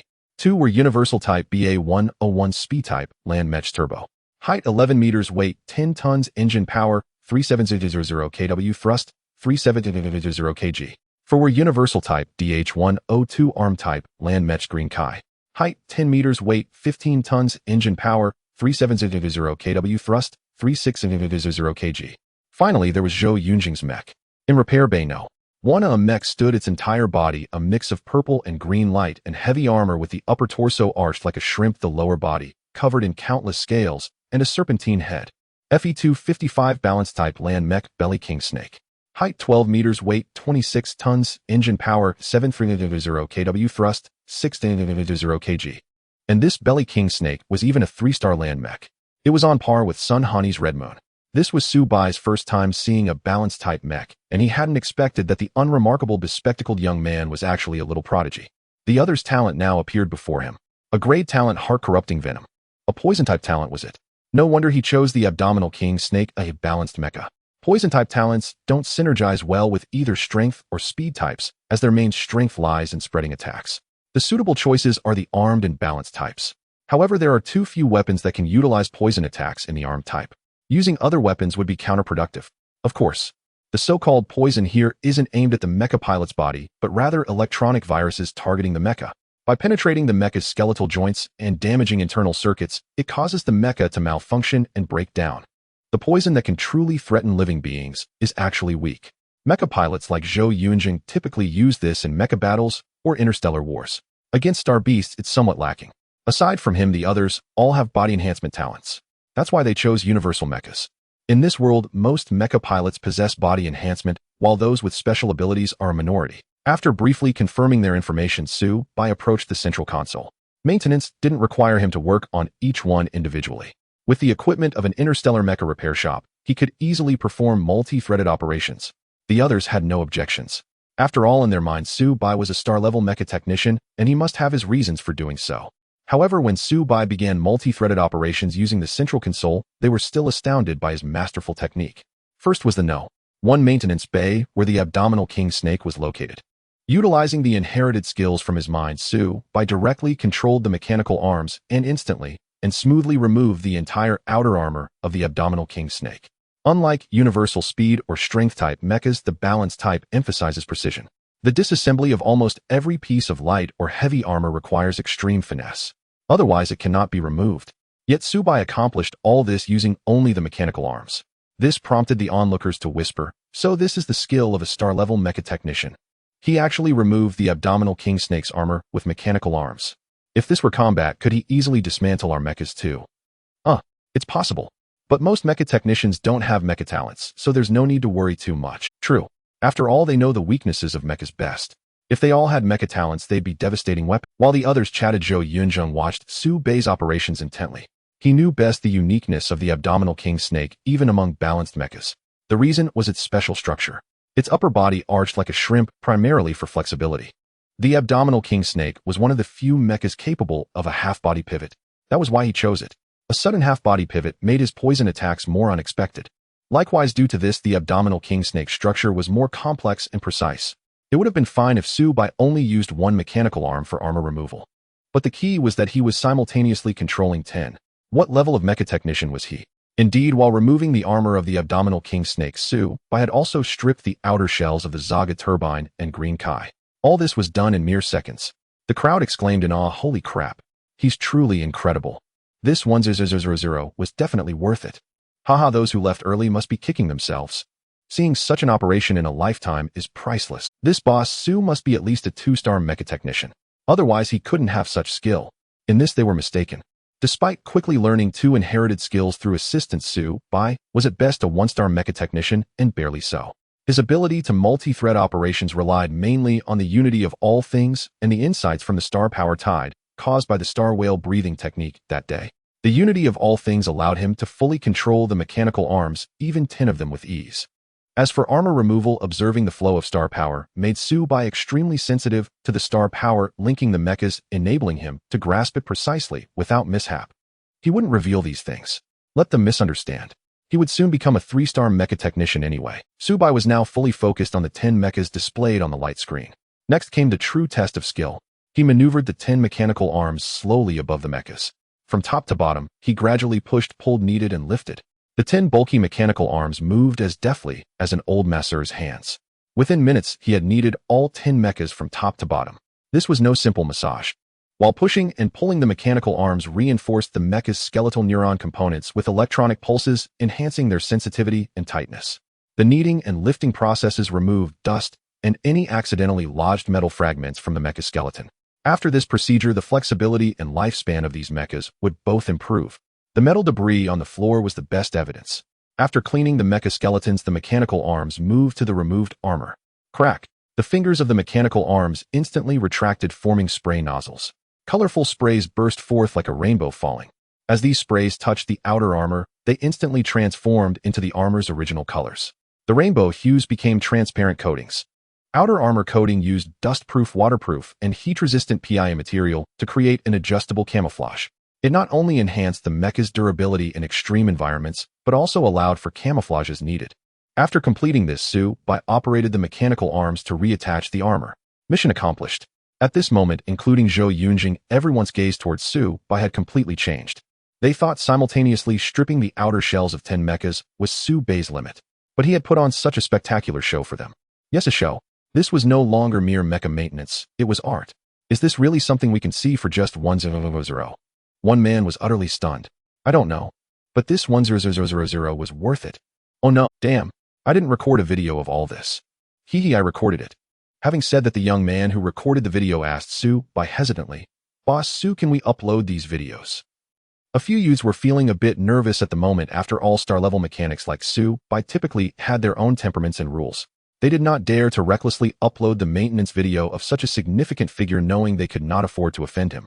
To their surprise, Su-Bai was unconcerned. To him, it was merely a small maintenance task, hardly worth mentioning. Moreover, the content they could see through the holographic screen did not encompass the core techniques. The true artistry was hidden within the details. Furthermore, the microscopic operations were not recordable by the holographic screen. Once the video was released, experts might not discern the intricacies, but the layman could still enjoy the spectacle. It could generate some buzz and filter out a few genuine customers. Alright, if there are no other requests, you may leave, Su-Bai announced, having just received a message from Zhao Mingyue, saying nothing was more important than one's own mech. Su-Bai's dismissal was not to be ignored, and even though Zhou Yunjin wanted to say something, he could only relent. Thank you, Boss Su, it'll come again next time. After expressing their gratitude to Su-Bai, they left the interstellar mechanic shop. Today had indeed been a significant boost for them. Spending 1,000 star coins was well worth it. Although it did not lead to a qualitative change like interstellar enhancement, the maintenance through the techniques inherited from 2-star-level mechanics had improved their mech's attributes by at least 30%. While it sounded insignificant, the practical operation would reveal substantial improvements. At the very least, they would gain an advantage in the upcoming major examination. After the group departed, the interstellar mechanic shop returned to its tranquility. Su-Bai sat at his desk, quietly awaiting Zhao Mingyu's arrival. His legs occasionally shaking expressed the excitement he felt at that moment. Ding dong. Soon the doorbell rang, and Su-Bai promptly got up to greet her. Seeing Su-Bai come out to welcome her, Zhao Mingyue felt flattered. Boss Su, you don't need to be so courteous. Quick, hand me the items. Su-Bai indeed did not stand on ceremony, diving straight into the subject. Zhao Mingyue thought to herself, fine, I was overthinking it. I just felt that Boss Su would come out to meet me. She shook her head helplessly. There's no space for them here, right? Alright, let's go to the maintenance room. So eager was Su-Bai to possess his own mech that he forgot they were still. Even though he wanted high-density, high-quality materials like nanometals, it was still likely to damage the floor tiles. The flooring in the lobby was not reinforced with vibration-resistant alloys, making it the weakest point of the entire interstellar mechanic shop. Under Su-Bai's lead, the two quickly entered the maintenance room. Zhao Mingyue reached out to touch the star ring on her hand. Bang bang. After two loud bangs, two tumter-high semi-transparent metallic substances appeared in the maintenance room. Unlike traditional nanotechnology, the density of nanometals was higher, causing changes in the internal structure. What was once nearly invisible nanometal had transformed into a metallic substance that could be seen clearly. Yet their essence was largely the same, especially in terms of strength, not inferior to before the changes. This was the current limit of technology. Bang bang bang bang bang. Another 5 loud bangs and 5 blocks of stone glowing with dark green light were placed on the table by Zhao Mingyue. Is this what you need? After retrieving everything Su-Bai required, Zhao Mingyue looked at him with a proud expression, seemingly waiting for Su-Bai's praise. She had put in considerable effort and connections to obtain these items. Especially the nanometals, she had not expected the inventory at Starsea University to be insufficient. She had leveraged her family's connections to gather this tint in quantity for Su Bai. Su Bai naturally understood that while it would not be difficult to collect these items given enough time, Zhao Mingyue had gathered them overnight. It must have taken quite a bit of effort. Thank you. Su Bai sincerely expressed his gratitude. This left Zhao Mingyue a bit dazed. After 2 exchanges, she had thought Su Bai was the type of steel-hearted man. She did not expect him to be so sincere in his thanks.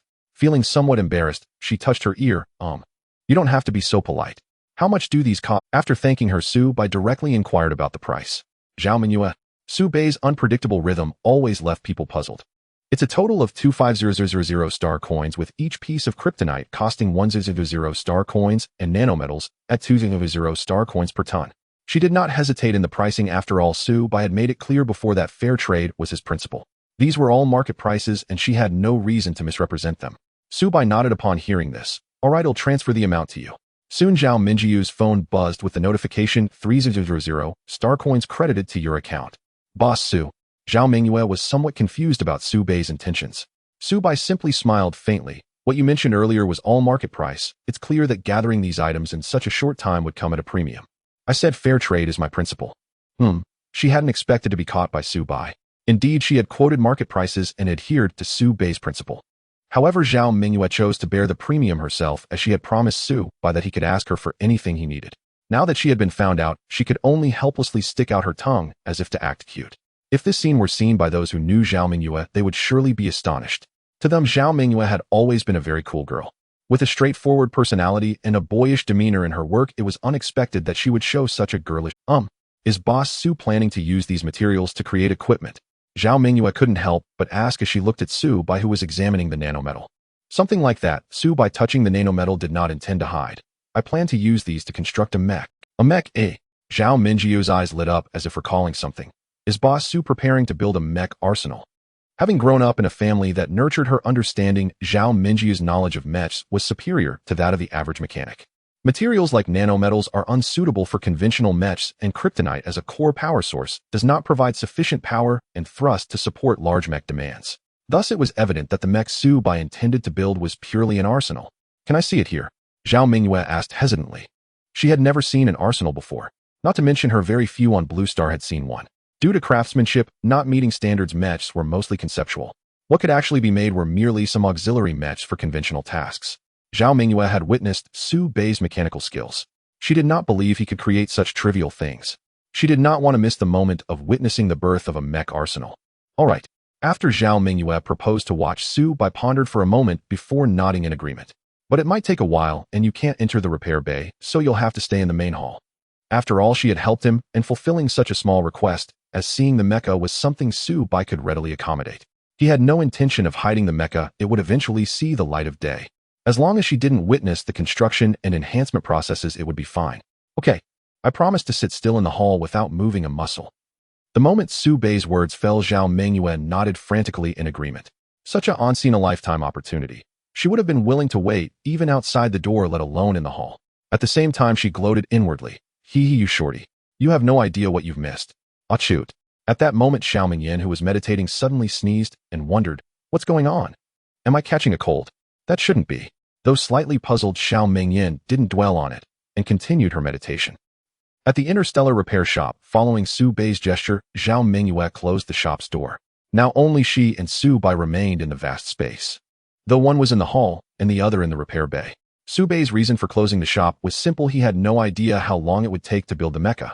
If a customer arrived midway, it would be discourteous to keep them waiting. So he simply shut the shop. Yes, just that carefree. Click. Closing the repair bay door, Su Bai first approached the 2 clusters of nanometal. He gently stroked his chin, his gaze shifting. Let's start with this one. Let me think. He'll draw the skeleton directly from the center using the bionic bone construction method. This was a 3-star mechanic technique he had selected from the legacy of the interstellar mechanic. Ordinarily, Su Bai's current skill level would make him somewhat rusty at this technique. But he had the mission assistant. Its true value was now evident. Any technique available in the mission assistant, Su Bai could master instantly with proficiency equal to that of the original inheritor. With a wave of his right hand, one of the 2 nanometal clusters drew close to him. Under the effect of universal fusion, the nanometal began to shift and merge along his right hand. The solid metal now behaved like a lump of clay, yielding to Su Bai's manipulation. while his right hand controlled the nanometal. His left hand was equally busy carving into the nanometal with a thermal beam knife. Crackle. An hour and a half later, the floor was littered with shavings of nanometal, and before Su-Bai stood a 2-meter-tall, semi-transparent metal skeleton. The limbs, torso, neck, bones, and skull were seamlessly integrated, lifelike and vivid. He reached out and rotated the right arm of the skeleton. It moved, without any hesitation, smooth and fluid. Seeing this, Su-Bai nodded with satisfaction. As expected of a 3-star mechanics legacy technique, this mecha skeleton is comparable to the human body in every aspect. The compatibility will surely be high. The mecha connects to the pilot's body through neural components, forming a dedicated link via stellar energy. But humans and mechas are inherently different due to skeletal structure. Even the most ingeniously designed large mecha can only approximate the human form, making certain movements difficult. This is why mecha operation techniques vary in difficulty. Su-Bai's mecha, however, had no such issue. Its nearly identical structure allowed him to operate it with greater ease and proficiency. Next, the joints and outer armor. Su-Bai was pleased with his creation, but this was only the first step. He waved his right hand. The nanometal shavings on the floor instantly levitated and merged back together. Universal fusion was truly an SS strength talent. This ability to recycle waste without any loss was nothing short of divine. And this was just one of its capabilities. For the outer armor, he'll use the golden ratio of light and heavy armor. For the armor selection, Su-Bai employed a 2-star mechanic legacy technique, the golden ratio of light and heavy armor. Using his skill to precisely control the proportion of light and heavy armor on the mecha, he optimized the performance of both. The key to this technique was precision. A minor error could lead to a vast discrepancy. A single mistake in detail could ruin the entire endeavor. Even Su-Bai had to treat this with utmost seriousness. Again, his right hand shaped the nanometal, while his left hand carved patterns and details with the thermal beam knife. Sparks flew as beads of sweat began to form on Su-Bai's forehead. 3.5 hours later, gazing at the mecha with its outer armor and joints fully assembled, a faint smile curled at the corner of his mouth. Not bad, almost no difference from the blueprint. The mecha now had its basic form. Su-Bai ultimately chose to spray it with a Redan black paint scheme, giving it the appearance of an ancient warrior. With a perfect ratio of light and heavy armor throughout, he also selected a helmet design he particularly favored. Though the mecha stood only 2 meters tall, it was visually no less imposing than a large mecha. In fact, it was even more intimidating. Next, the core power source. Su-Bai looked at the kryptonite stones beside him, eager to begin. This time, he would use a 3-star mechanic technique, 5-core co-combustion. This was why he needed 5 kryptonite stones. He had discovered this technique when he first reviewed the mission assistant, but an overly powerful energy source could trigger energy eruptions or even explosions, and Su-Bai lacked the confidence to control it. Not just Su-Bai, even higher-rank mechanics could barely manage this. They could only attempt it with relatively weaker power sources. Thus, despite its extraordinary potential, this technique was only rated as a 3-star mechanic skill due to its lack of practicality. But Su-Bai had stellar enhancement. Under its effect, even a low-grade power source could be upgraded. This would allow him to achieve 5-core co-combustion with a high-energy output, creating the most powerful mecha ever. Huff!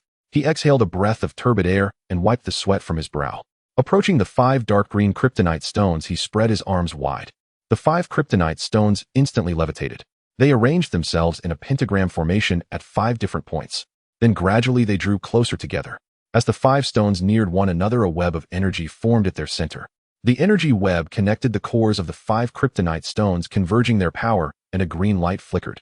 The energy within the web now far exceeded that of the individual stones. It was tripled, rivaling the total energy of 2 helium stones. Boom! With a thunderous explosion, Su-Bai's eyes narrowed, and he pushed forward with both hands. In an instant, he embedded the energy source into the mecha. The moment the power source entered the mecha, all its neural links were activated.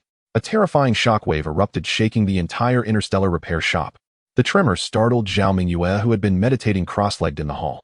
She quickly rose and looked around, muttering, "Such a commotion." Her purpose in staying was to witness the birth of a combat-type mecha. But she distinctly remembered that the materials she had given Su-Bai were nothing but kryptonite. Even 5 pieces of kryptonite shouldn't have caused such a massive disturbance. What exactly is Boss Su up to? Zhao Mingyu's heart was now itching with curiosity, like a kitten's paw scratching at her, as she yearned to know what was happening inside the repair bay. 5 hours had passed since Su-Bai entered the repair bay. She had arrived at noon, and now it was nearly dusk. Zhao Mingyue wasn't impatient. After all, witnessing history was worth waiting days for. The crux was that she knew just a short distance away an unprecedented mecha was about to be born. What mecha enthusiast could resist such temptation? Should I sneak a peek? The thought of sneaking a look crossed Zhao Mingyu's mind, but she quickly shook her head. No, If I get caught, boss Su will be furious, and that would be disastrous. Sigh. Time passed quickly. Forcing down her restless heart, Zhao Mingyue found meditation impossible and could only practice mecha techniques in the hall. Of course, she wasn't piloting a mecha, but practicing offline. Though less effective than Hansen training, it still, from her star ring, she drew a light sword, its faint blue glow flickering. Zhao Mingyue raised the blade high before her eyes shut tight. She stepped forward with her left foot, while her right remained still, then swiftly spun and shifted the sword, dancing with her movements. Intermediate mecha technique, circular slash. Executed in one fluid motion. Beyond the walls of the star mech shop, the outside world was far from calm. From a distance, Duan Han watched the bustling crowd outside the shop, his mood heavy. I never expected this repair shop to be so popular. If I act rashly, the enforcement squad will surely notice. But what is that kid up to? Open for only an hour a day and then closed. This puzzled not only Duan Han, but also the customers who had come after seeing Su Bei's maintenance video. What the hell? Seriously? Closed already? Is this the place from the video? Is there really a star-rated mecha technician here? Must be right. There aren't many repair shops of this scale in all of Huaxia, let alone Yunhai. We're just too late. Damn. Is this the pride of a star-rated technician? What kind of shop closes at 11 a.m.? What can you do? He's a star-rated technician. A master of 10-threed operations. And the price is a steal. True. 1,000 star coins is the standard price for a star-rated technician's maintenance, but here it covers 2 services. Such a bargain. I'm not leaving today. He'll wait here until the boss opens tomorrow. That competitive. Then I'm staying too. Well said. If you're staying, so am I. Zhou Yunzheng and his crew had already uploaded the video of Su by maintaining 10 mechas simultaneously online, and thanks to Xiao Minjian's earlier hype, the topic of the star mech shop was already trending. As soon as the video was released, it garnered hundreds of thousands of views. Just as Su Bai had guessed, professionals saw no depth in it, but amateurs found it entertaining. Within moments of its release, there were 10,000 comments. Is this real? Does Yunhai really have a star-rated technician? Holy crap. That technique. Even most star-rated technicians couldn't pull that off. Say what you will, but just this performance alone is worth the price of admission. Let's go. Looks like a trip to Yunhai is unavoidable. To be honest, I'm already here. But the boss is closed. Is this some kind of hunger marketing? Right? Who the hell closes at noon? I miss the old days when chrysanthemums were just flowers, wulong and fengshu were compliments, and people were simple without all these tricks. I'm so done with this. Good thing I didn't go. Serves you right. Did you really think a star-rated technician would be at your beck and call? He just finished 10 jobs. He needs a break, doesn't he? Damn, that actually makes sense. Among them, the most regretful were those mecha pilots who had queued up but left because Su Bei's fees were too high. Because of a moment's hesitation, they missed a golden opportunity. No need to think. Tomorrow the price for 2 maintenance services would definitely exceed 1,000 star coins. Sigh. Why didn't I hold on a little longer? This was the shared lament of them all. Su Bai was naturally unaware of the online buzz or the renewed fame of his star mech shop. His attention was entirely captivated by the mecha before him. The original red-black color scheme, now tinged with dark green, added an eerie touch. It was like a monarch of the night, a ruler of darkness. Not bad, though the quality is a bit low. Now for the main event. Su Bai cupped his chin, appraising his. He then lowered his hand, walked slowly to the mecha, and extended his right arm to touch it directly. Ding. Target mecha detected. Current grade 2 low. 1 star enhancement available. Begin enhancement. The moment the prompt appeared, Su Bai chose to proceed. A brilliant radiance burst forth, then faded. The mecha before Su Bai underwent a transformation after its first star enhancement. The overall color remained red-black, but the previously rigid nanometal now looked brand new. Even without touching it, Su Bai could sense its increased toughness and hardness. As he had suspected, star enhancement could improve any mecha's material properties. However, the change in nanometal didn't excite Su Bai too much. He remained calm. What he needed to confirm next was crucial. He touched the mecha again. With a click, its chest compartment opened, revealing a blue glow within, like a drifting nebula. At that moment, Su Bai clenched his fist and swung it in triumph. It works. Indeed, the 5-core co-combustion system, originally built around a dark green kryptonite core, had been completely replaced by helium stone. Coupled with the unique properties of 5-core co-combustion, his mecha, still a ground type, now possessed a power source comparable to a sky-type mecha. No, it's still not enough. Gazing at the mecha armament before him, Su Bai stroked his chin. Though the enhancement was substantial, it was still merely an Earth-tier mecha. It couldn't keep pace with his star power realm. Normally, after the first-tier enhancement, one would awaken a talent skill. I wonder what talent skill has awakened now. Thinking of talent skills, Su Bai hesitated slightly. Ordinarily, a first-tier enhancement would awaken an Earth-tier talent skill, and he contemplated whether to test it first. Ultimately, Su Bai dismissed the idea. He'll wait until after the second-tier enhancement to check. If this first-tier talent skill is powerful but gets overwritten, that would be truly disheartening. Talent skills, as a rule, could only be possessed one per mecha. In Su Bei's view, even interstellar enhancements shouldn't be able to break this limitation. If he acquired a decent talent skill now only to have it washed away during the second-tier enhancement, it would be utterly frustrating. It was better to wait until all enhancements were complete. Continue the enhancement. His right hand touched the mecha armament, and 100 interstellar points were successfully paid. Second-tier enhancement initiated. Accompanied by the system prompt, a golden radiance burst forth from the mecha armament. This power far surpassed the first-tier enhancement. Even the location of the mechanical armament generated a suction force like a miniature black hole about to devour all surrounding metallic substances. Frowning slightly, Su Bei hastily used his own all things harmony to counterbalance it. Such a situation had never occurred before. Previously, talent skill awakenings involved Su Bei selecting from a list of options. Now for his own mecha armament, no choices appeared. He wondered if this was due to the peculiarity of his own talent, or because this grade of combat mecha armament was making its debut possessing some uniqueness. Soon Su Bei's all things harmony and the suction force from the mecha armament's talent skill reached a delicate equilibrium before both dissipated. Bang! The instant the pulling force vanished, a shockwave erupted, spreading outward from Su Bei across the entire sea of clouds. The first to bear the brunt was Zhao Mingyue in the hall. Fortunately, having experienced a talent skill awakening before, she was prepared the moment she felt the tremors. She channeled her glacial ice soul into the light shield in her hand, forming a cushioning barrier. Even so, under this impact, the ice layer on the barrier continuously crumbled, scattering across the floor in mere moments. The barrier itself teetered on the verge of collapse, forcing Zhao Mingyue to hurriedly increase her star power to withstand it. Her face pale with shock, she exclaimed, "What talent skill has Boss Su awakened? Even just a residual wave possesses such formidable power. Is this truly the might a mecha armament can unleash? What grade of mecha armament is this? Star treading or star breaking?" Boom! The shockwave continued outward, instantly knocking over the customers waiting outside. Fortunately, the vibranium served as a buffer, otherwise many of them would have been severely injured by this alone. Most of them were merely high school students who had awakened their talents less than a year ago. Even Zhao Mingyue found the power troublesome. They stood no chance against it. After being thrown into disarray, they slowly got to their feet. Their small minds were filled with enormous question marks. After a long while, someone finally recovered. "What just happened?" "No idea. I just felt my mind go blank. Such a powerful shockwave, and it knocked us over even through the vibranium. What exactly is that person inside doing? Is this the strength of a star-tier mecha mechanic? Even casual actions cause such a commotion. I don't care. I'm definitely going to this interstellar mech repair shop. I'm staying here tonight. I said it. Do you think you're the only one? I'm sleeping here too. They'll take the risk. Maybe if I miss this chance, the boss will leave. I have to wait until he opens for business." Amidst their awe, their longing for the interstellar mech repair shop grew even stronger. In their eyes, Su Bei was no longer just an ordinary star-tier mecha mechanic. He might even be one of exceptional skill capable of helping them stand out. For them, this was an opportunity of a... Not only them were stunned. Duan Han, not far from the shop, felt the shockwave, and his vertical pupils sharply contracted, his voice filled with astonishment. Star-treading level power. Has that little girl who entered the shop advanced to a star-treading mecha pilot? She doesn't look that old to have reached the star-treading realm at such a young age. No, she must be eliminated. Even if I'm exposed, I have to leave these two here for good. Duan Han accurately judged the power to be roughly at the one-star star-treading level, enough to threaten even him. Recalling Zhao Mingyue entering earlier, he instinctively assumed this was the commotion from her mecha's advancement. He had sensed Su Bei's star power level before, merely at the 3-star sky level. Impossible to leap to star-treading in an instant. The only explanation was Zhao Mingyue. Duan Han's expression grew excited. "I never thought I'd get to personally slay such a prodigy. This counts as a contribution to the cold light civilization. And with a mysterious genius mecha mechanic thrown in, even if the master blames me, the higher-ups should protect me.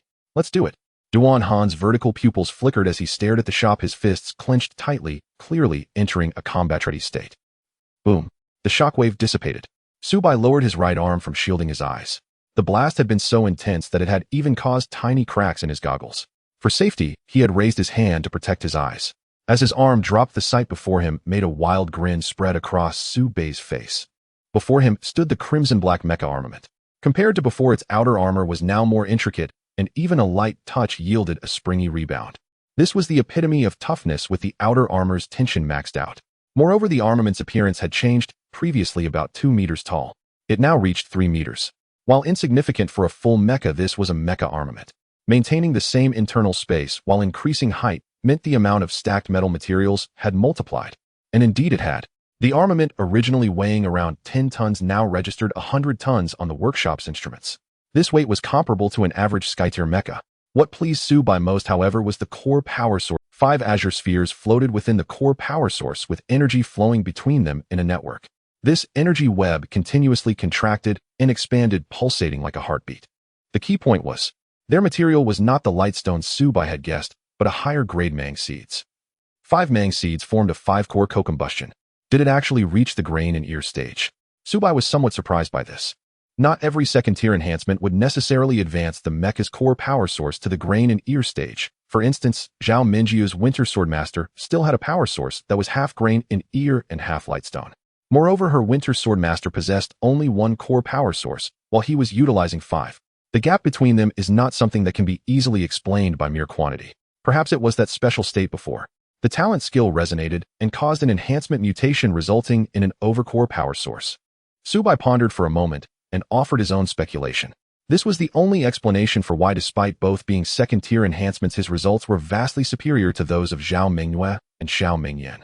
To say that the difference was because of his system was clearly impossible, as there was no distinction in the first. Alright, let's not dwell on that for now, let's give it a name. The ability to devour everything combined with the talent of merging with all things. Let's call it Chaos. The Chaos Mecha possessing all possibilities. Subai quickly named his mecha Chaos. It seemed that at the moment the mecha was named, its head briefly flickered with light, although Subai, who was observing Chaos, did not notice. Let's give it a try. Finally, having his own mecha, Subai rubbed his hands together, having restrained himself for a long time without entering at the moment it was completed. Now that both enhancements were complete and Chaos had reached the standard of a Sky 3-star, there was no need for him to hold back any longer. He stepped forward. Almost as if merging with Chaos, Subai was enveloped without any obstruction. In an instant, countless neural connectors extended from within Chaos, touching Subai's body. The initial contact brought a slight pain, but to Subai it was nothing. Bang. Connection complete, confirming DNA sequence. Welcome, Sky Mecha Master Subai. The successful neural connection resonated with a mechanical voice in Subai's mind. He understood that this was the autonomous AI of the Chaos Mecha. Nearly every mecha has its own autonomous AI, but the assistance these AIs can provide is minimal, with the most they can do being to sever the pain nerve link between the mecha master and the mecha before the mecha suffers severe damage. This prevents them from experiencing the unbearable pain of being bisected or losing an arm.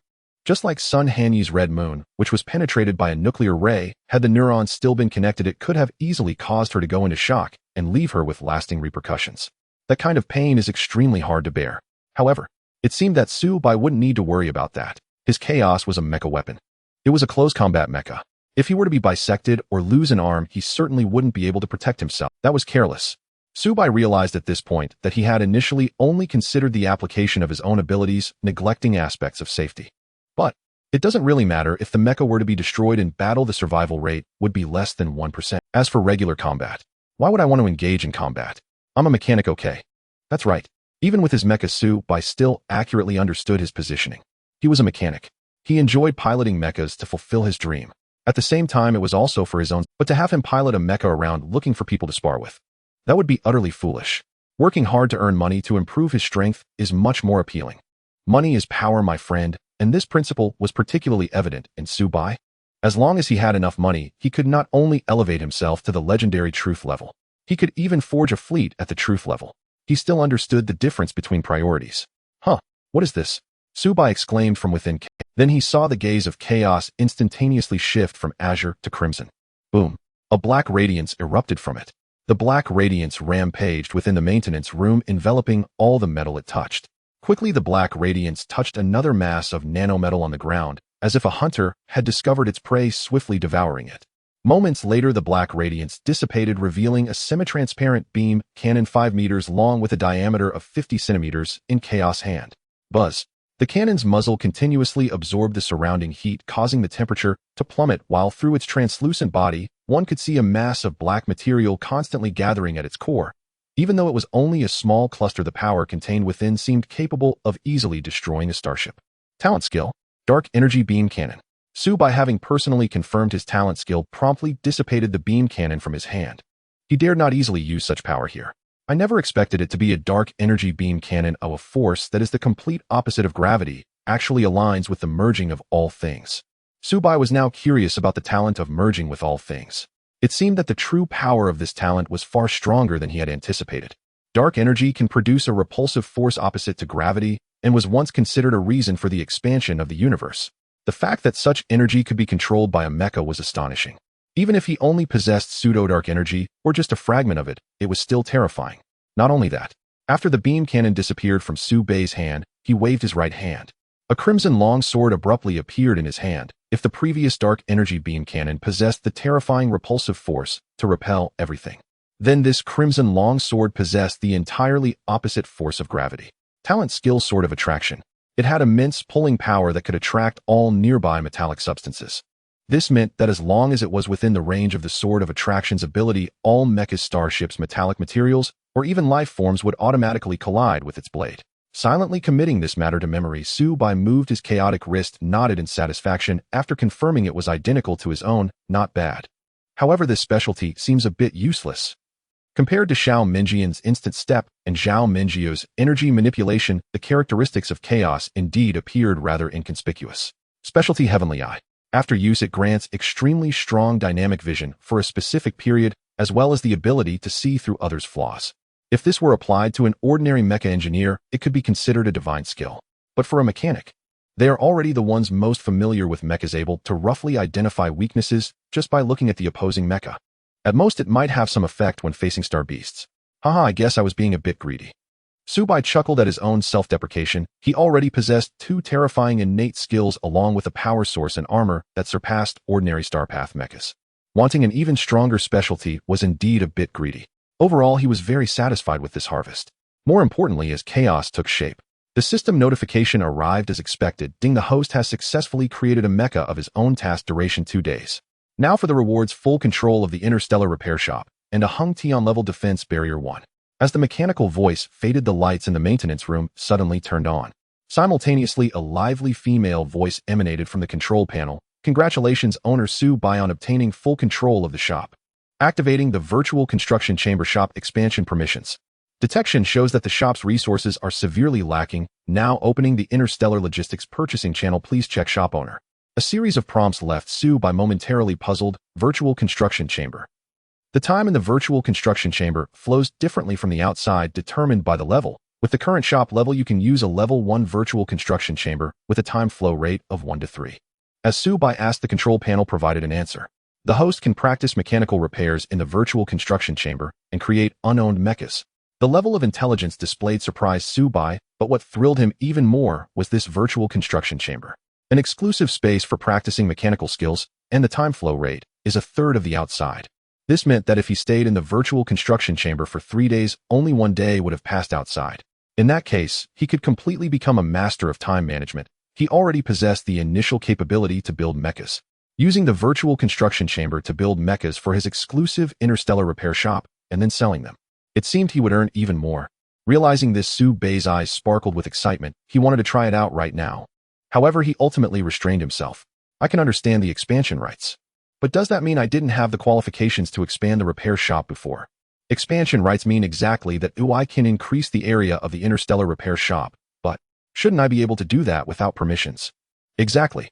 Prior to obtaining full permissions for the interstellar repair shop, the owner was merely a worker unable to decide on shop expansion. Even if they attempted blind expansion, they wouldn't receive support.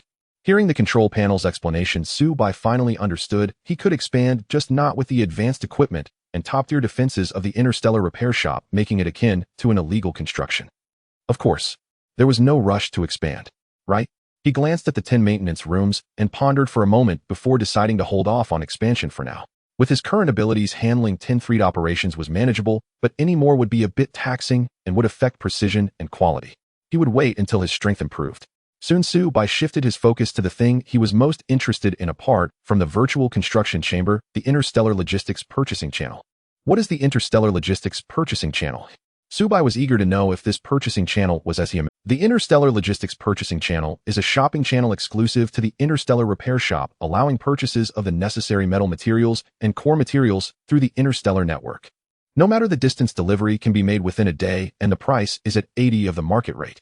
Indeed, after receiving a positive response, Subai couldn't help but clench his fist and cheer in delight, unable to suppress his joy on his face. This time to construct chaos, he owed Zhao Mingyue a favor. The reason was that he was clearly a repair shop owner, yet lacked his own purchasing channel. Now with the complete opening of the interstellar repair shop's permissions, this issue was finally resolved. From now on, he could buy any materials he needed directly from the interstellar network. Most importantly, the control panel said it was all metal materials and core materials. Regardless of distance, everything could arrive within a day, meaning that as long as he had enough star coins, he could obtain countless rare materials. Although interstellar enhancement can improve the quality of mechas, some special maintenance might require specific materials. He couldn't use interstellar enhancement for even minor wear and tear, could he? He could accept that, but customers wouldn't. Previously, Subai had shown little interest in the full permissions of the interstellar repair shop. Now it seemed he had been short-sighted. The task reward was even comparable to the innate abilities he had obtained, at least at the level of the repair shop, it had reached its peak. Subai was very satisfied with this. Meanwhile, a golden light burst forth from beneath his feet, rapidly spreading like a spiderweb throughout the entire interstellar repair shop. Boom! A violent shockwave swept through the entire interstellar repair shop. Zhao Mingyue in the hall was startled. What is this? What's going on now? It's just constructing a mecha. Does it have to be this alarming? After a series of tremors, Zhao Mingyue had grown numb. She was truly shocked and immobilized. To her, everything Subai did had completely surpassed her understanding, whether it was combat-type mecha armaments or the continuous loud noises. Even now, the golden patterns on the ground made her feel even more terrified than when facing her father. What a joke! Her father was Zhao Tianming, a peak mecha engineer. Above him, was it not Hung Tian? Does this golden pattern possess Hung Tian level power? Zhao Mingyue, no, my scalp is so itchy it feels like I'm about to grow a brain. At that moment, as Zhao Mingyue racked her brain, the golden patterns had covered the entire interstellar repair shop. Then a terrifying aura erupted, rendering her unable to move. Fortunately, it was only for an instant. This aura dissipated completely, as if everything that had happened before was a dream. Only her pale, slightly aching hand reminded Zhao Mingyue that this was not a dream. Just now, she truly felt the power of Hung Tian level. Such upheaval occurred within the interstellar mech repair shop. Strangely, the outside world remained serene. Unlike the commotion Subai had caused before, the deployment of the eternal heaven-grade defensive barrier stirred not a single ripple beyond the shop. The customers waiting at the door for Subai to open had already pulled out their phones in small groups. Some formed teams to dive into the Mech Canyon game. Others scrolled through live streams. Even Duan Han, who had been keeping a close watch on the shop, noticed nothing amiss. He continued to observe the repair shop with unbroken concentration. This kid is really something. Does he need this long? Isn't he worried about driving someone mad? It had already been 6 or 7 hours since Zhao Mingyue entered the interstellar mech repair shop. A man and a woman alone together for so long. No matter how you looked at it, it was suspicious. What a beast. I'd be doing the world a favor by killing that adulterous pair. Duan Han, a lonely bachelor, never expected that even on surveillance duty, he'd be force-fed a full meal of dog food. He wouldn't admit he was jealous of Su Bei's stamina, but with every passing second, his murderous intent grew heavier. Inside the repair shop, Subai approached the wall of the maintenance room and reached out to touch it. The sensation was no different from before. Is this the defensive barrier? It doesn't feel any different. Subai found it strange. If not for the faint trace of terrifying energy that had leaked earlier, he would have suspected the system was fooling him. As if sensing Su Bei's doubt, the central control issued another prompt. The interstellar mech repair shop has deployed an eternal heaven-grade defensive barrier. Please rest assured, shopkeeper. Subai, he had every right to doubt the central control's words. Bang! At that moment, a faint golden light burst from his palm, emitting the same aura as before, startling Subai into quickly withdrawing his right hand. Now does the shopkeeper believe?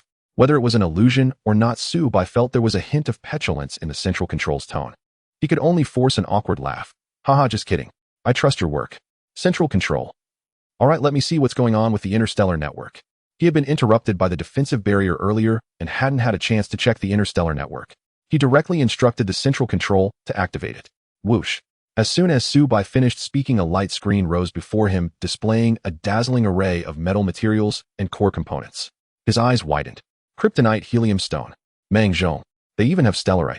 Seeing an irregular pitch-black stone in the first column of core power source materials, Subai was somewhat. Stellarite above Mangzhong was a high-energy material typically used as the core power source for meteor-grade mechs. Its rarity matched that of meteor mech pilots. To purchase a piece of stellarite in the Blue Star Alliance, one first had to prove they held qualifications above a 4-star mech technician and provide a commission letter from a meteor mech pilot for mech construction or upgrade. This was to prevent malicious procurement of stellarite for profit. Meteor mech pilots were absolute powerhouses across the entire Blue Star Alliance. They were also a mainstay in the Interstellar Alliance. Above them stood the Eternal Heaven realm. Eternal Heaven was the ceiling of the Blue Star Alliance, while those beyond that level had long ventured into deep space, becoming figures of legend. Materials of that caliber could only be obtained in deep space. I never expected this interstellar logistics to be so impressive. They're even offering a 20% discount on stellarite. Seeing the price of stellarite, Su-Bai couldn't help but feel tempted. He was itching to buy stellarite through interstellar logistics and resell it. Even with just a 20% profit margin, it would be enough to fill his coffers. That rivaled the earnings from performing 100 interstellar enhancements. A profit of 2 billion star coins. And they used this to test an officer. Su-Bai's eyes reddened as he took deep breaths to calm himself. He had no choice but to stay calm. If he actually did it, the Interstellar Alliance would surely take notice. Then how would he explain where the stellarite came from? How would he explain? Couldn't explain. Find prison bars. Explained clearly. Find the research institute. Either way, the result was losing his freedom. At least not now. I'm still too weak. After calming down, Su-Bai averted his gaze and began scanning the metal materials below. As expected, there's plenty of nanometal here, easy to buy. What a shame. Vibranium, phantom gold, and magic gold are all available. Not bad, not bad. Now I can consider occasionally building mech for auction. After browsing the interstellar network, Su-Bai's grin stretched nearly to his ears. On this network, he could now purchase almost all materials below the Eternal Heaven level. That meant as long as he improved his mech technician skills, he could directly build meteor-grade mech for auction without relying on interstellar enhancements. Great, today is a good day. Su-Bai felt elated. He checked the time and left the maintenance room. Click. In the hall, Zhao Mingyue heard the maintenance room door open. She rushed over to Su-Bai in a single stride. This sudden movement nearly made Su-Bai slap her. Fortunately, he recognized her as Zhao Mingyue just in time and retracted his outstretched hand. Zhao Mingyue, Su-Bai stepping back. Quietly, Zhao Mingyue said with lingering fear, "Boss Su, were you about to hit me?" Su-Bai laughed it off. No, you're overthinking. He had been so absorbed and overwhelmed by surprises that he had forgotten Zhao Mingyue was still waiting for him in the hall. Good thing he reacted quickly, or else, with that slap, that cute face of hers would be ruined. Fortunately, Zhao Mingyue wasn't the type to hold grudges, and it was her fault for being too abrupt. Can I take a look? What? Su-Bai was momentarily confused by Zhao Mingyue's eager gaze. That thing. Too excited to speak, clearly Zhao Mingyue simply pointed at Su-Bai's right hand resting by his thigh. Su-Bai, following her gaze, he looked down at his own leg. Isn't that inappropriate? Su-Bai sized up Zhao Mingyue. She was indeed pretty and had a good personality. But this was too fast, it didn't fit his persona. Zhao Mingyue, didn't you promise to show me the mech armament? Are you going back on your word? Her mind was entirely on the mech armament, so she didn't catch Su-Bai's innuendo. Su-Bai, oh, that's what she meant. No problem, easy.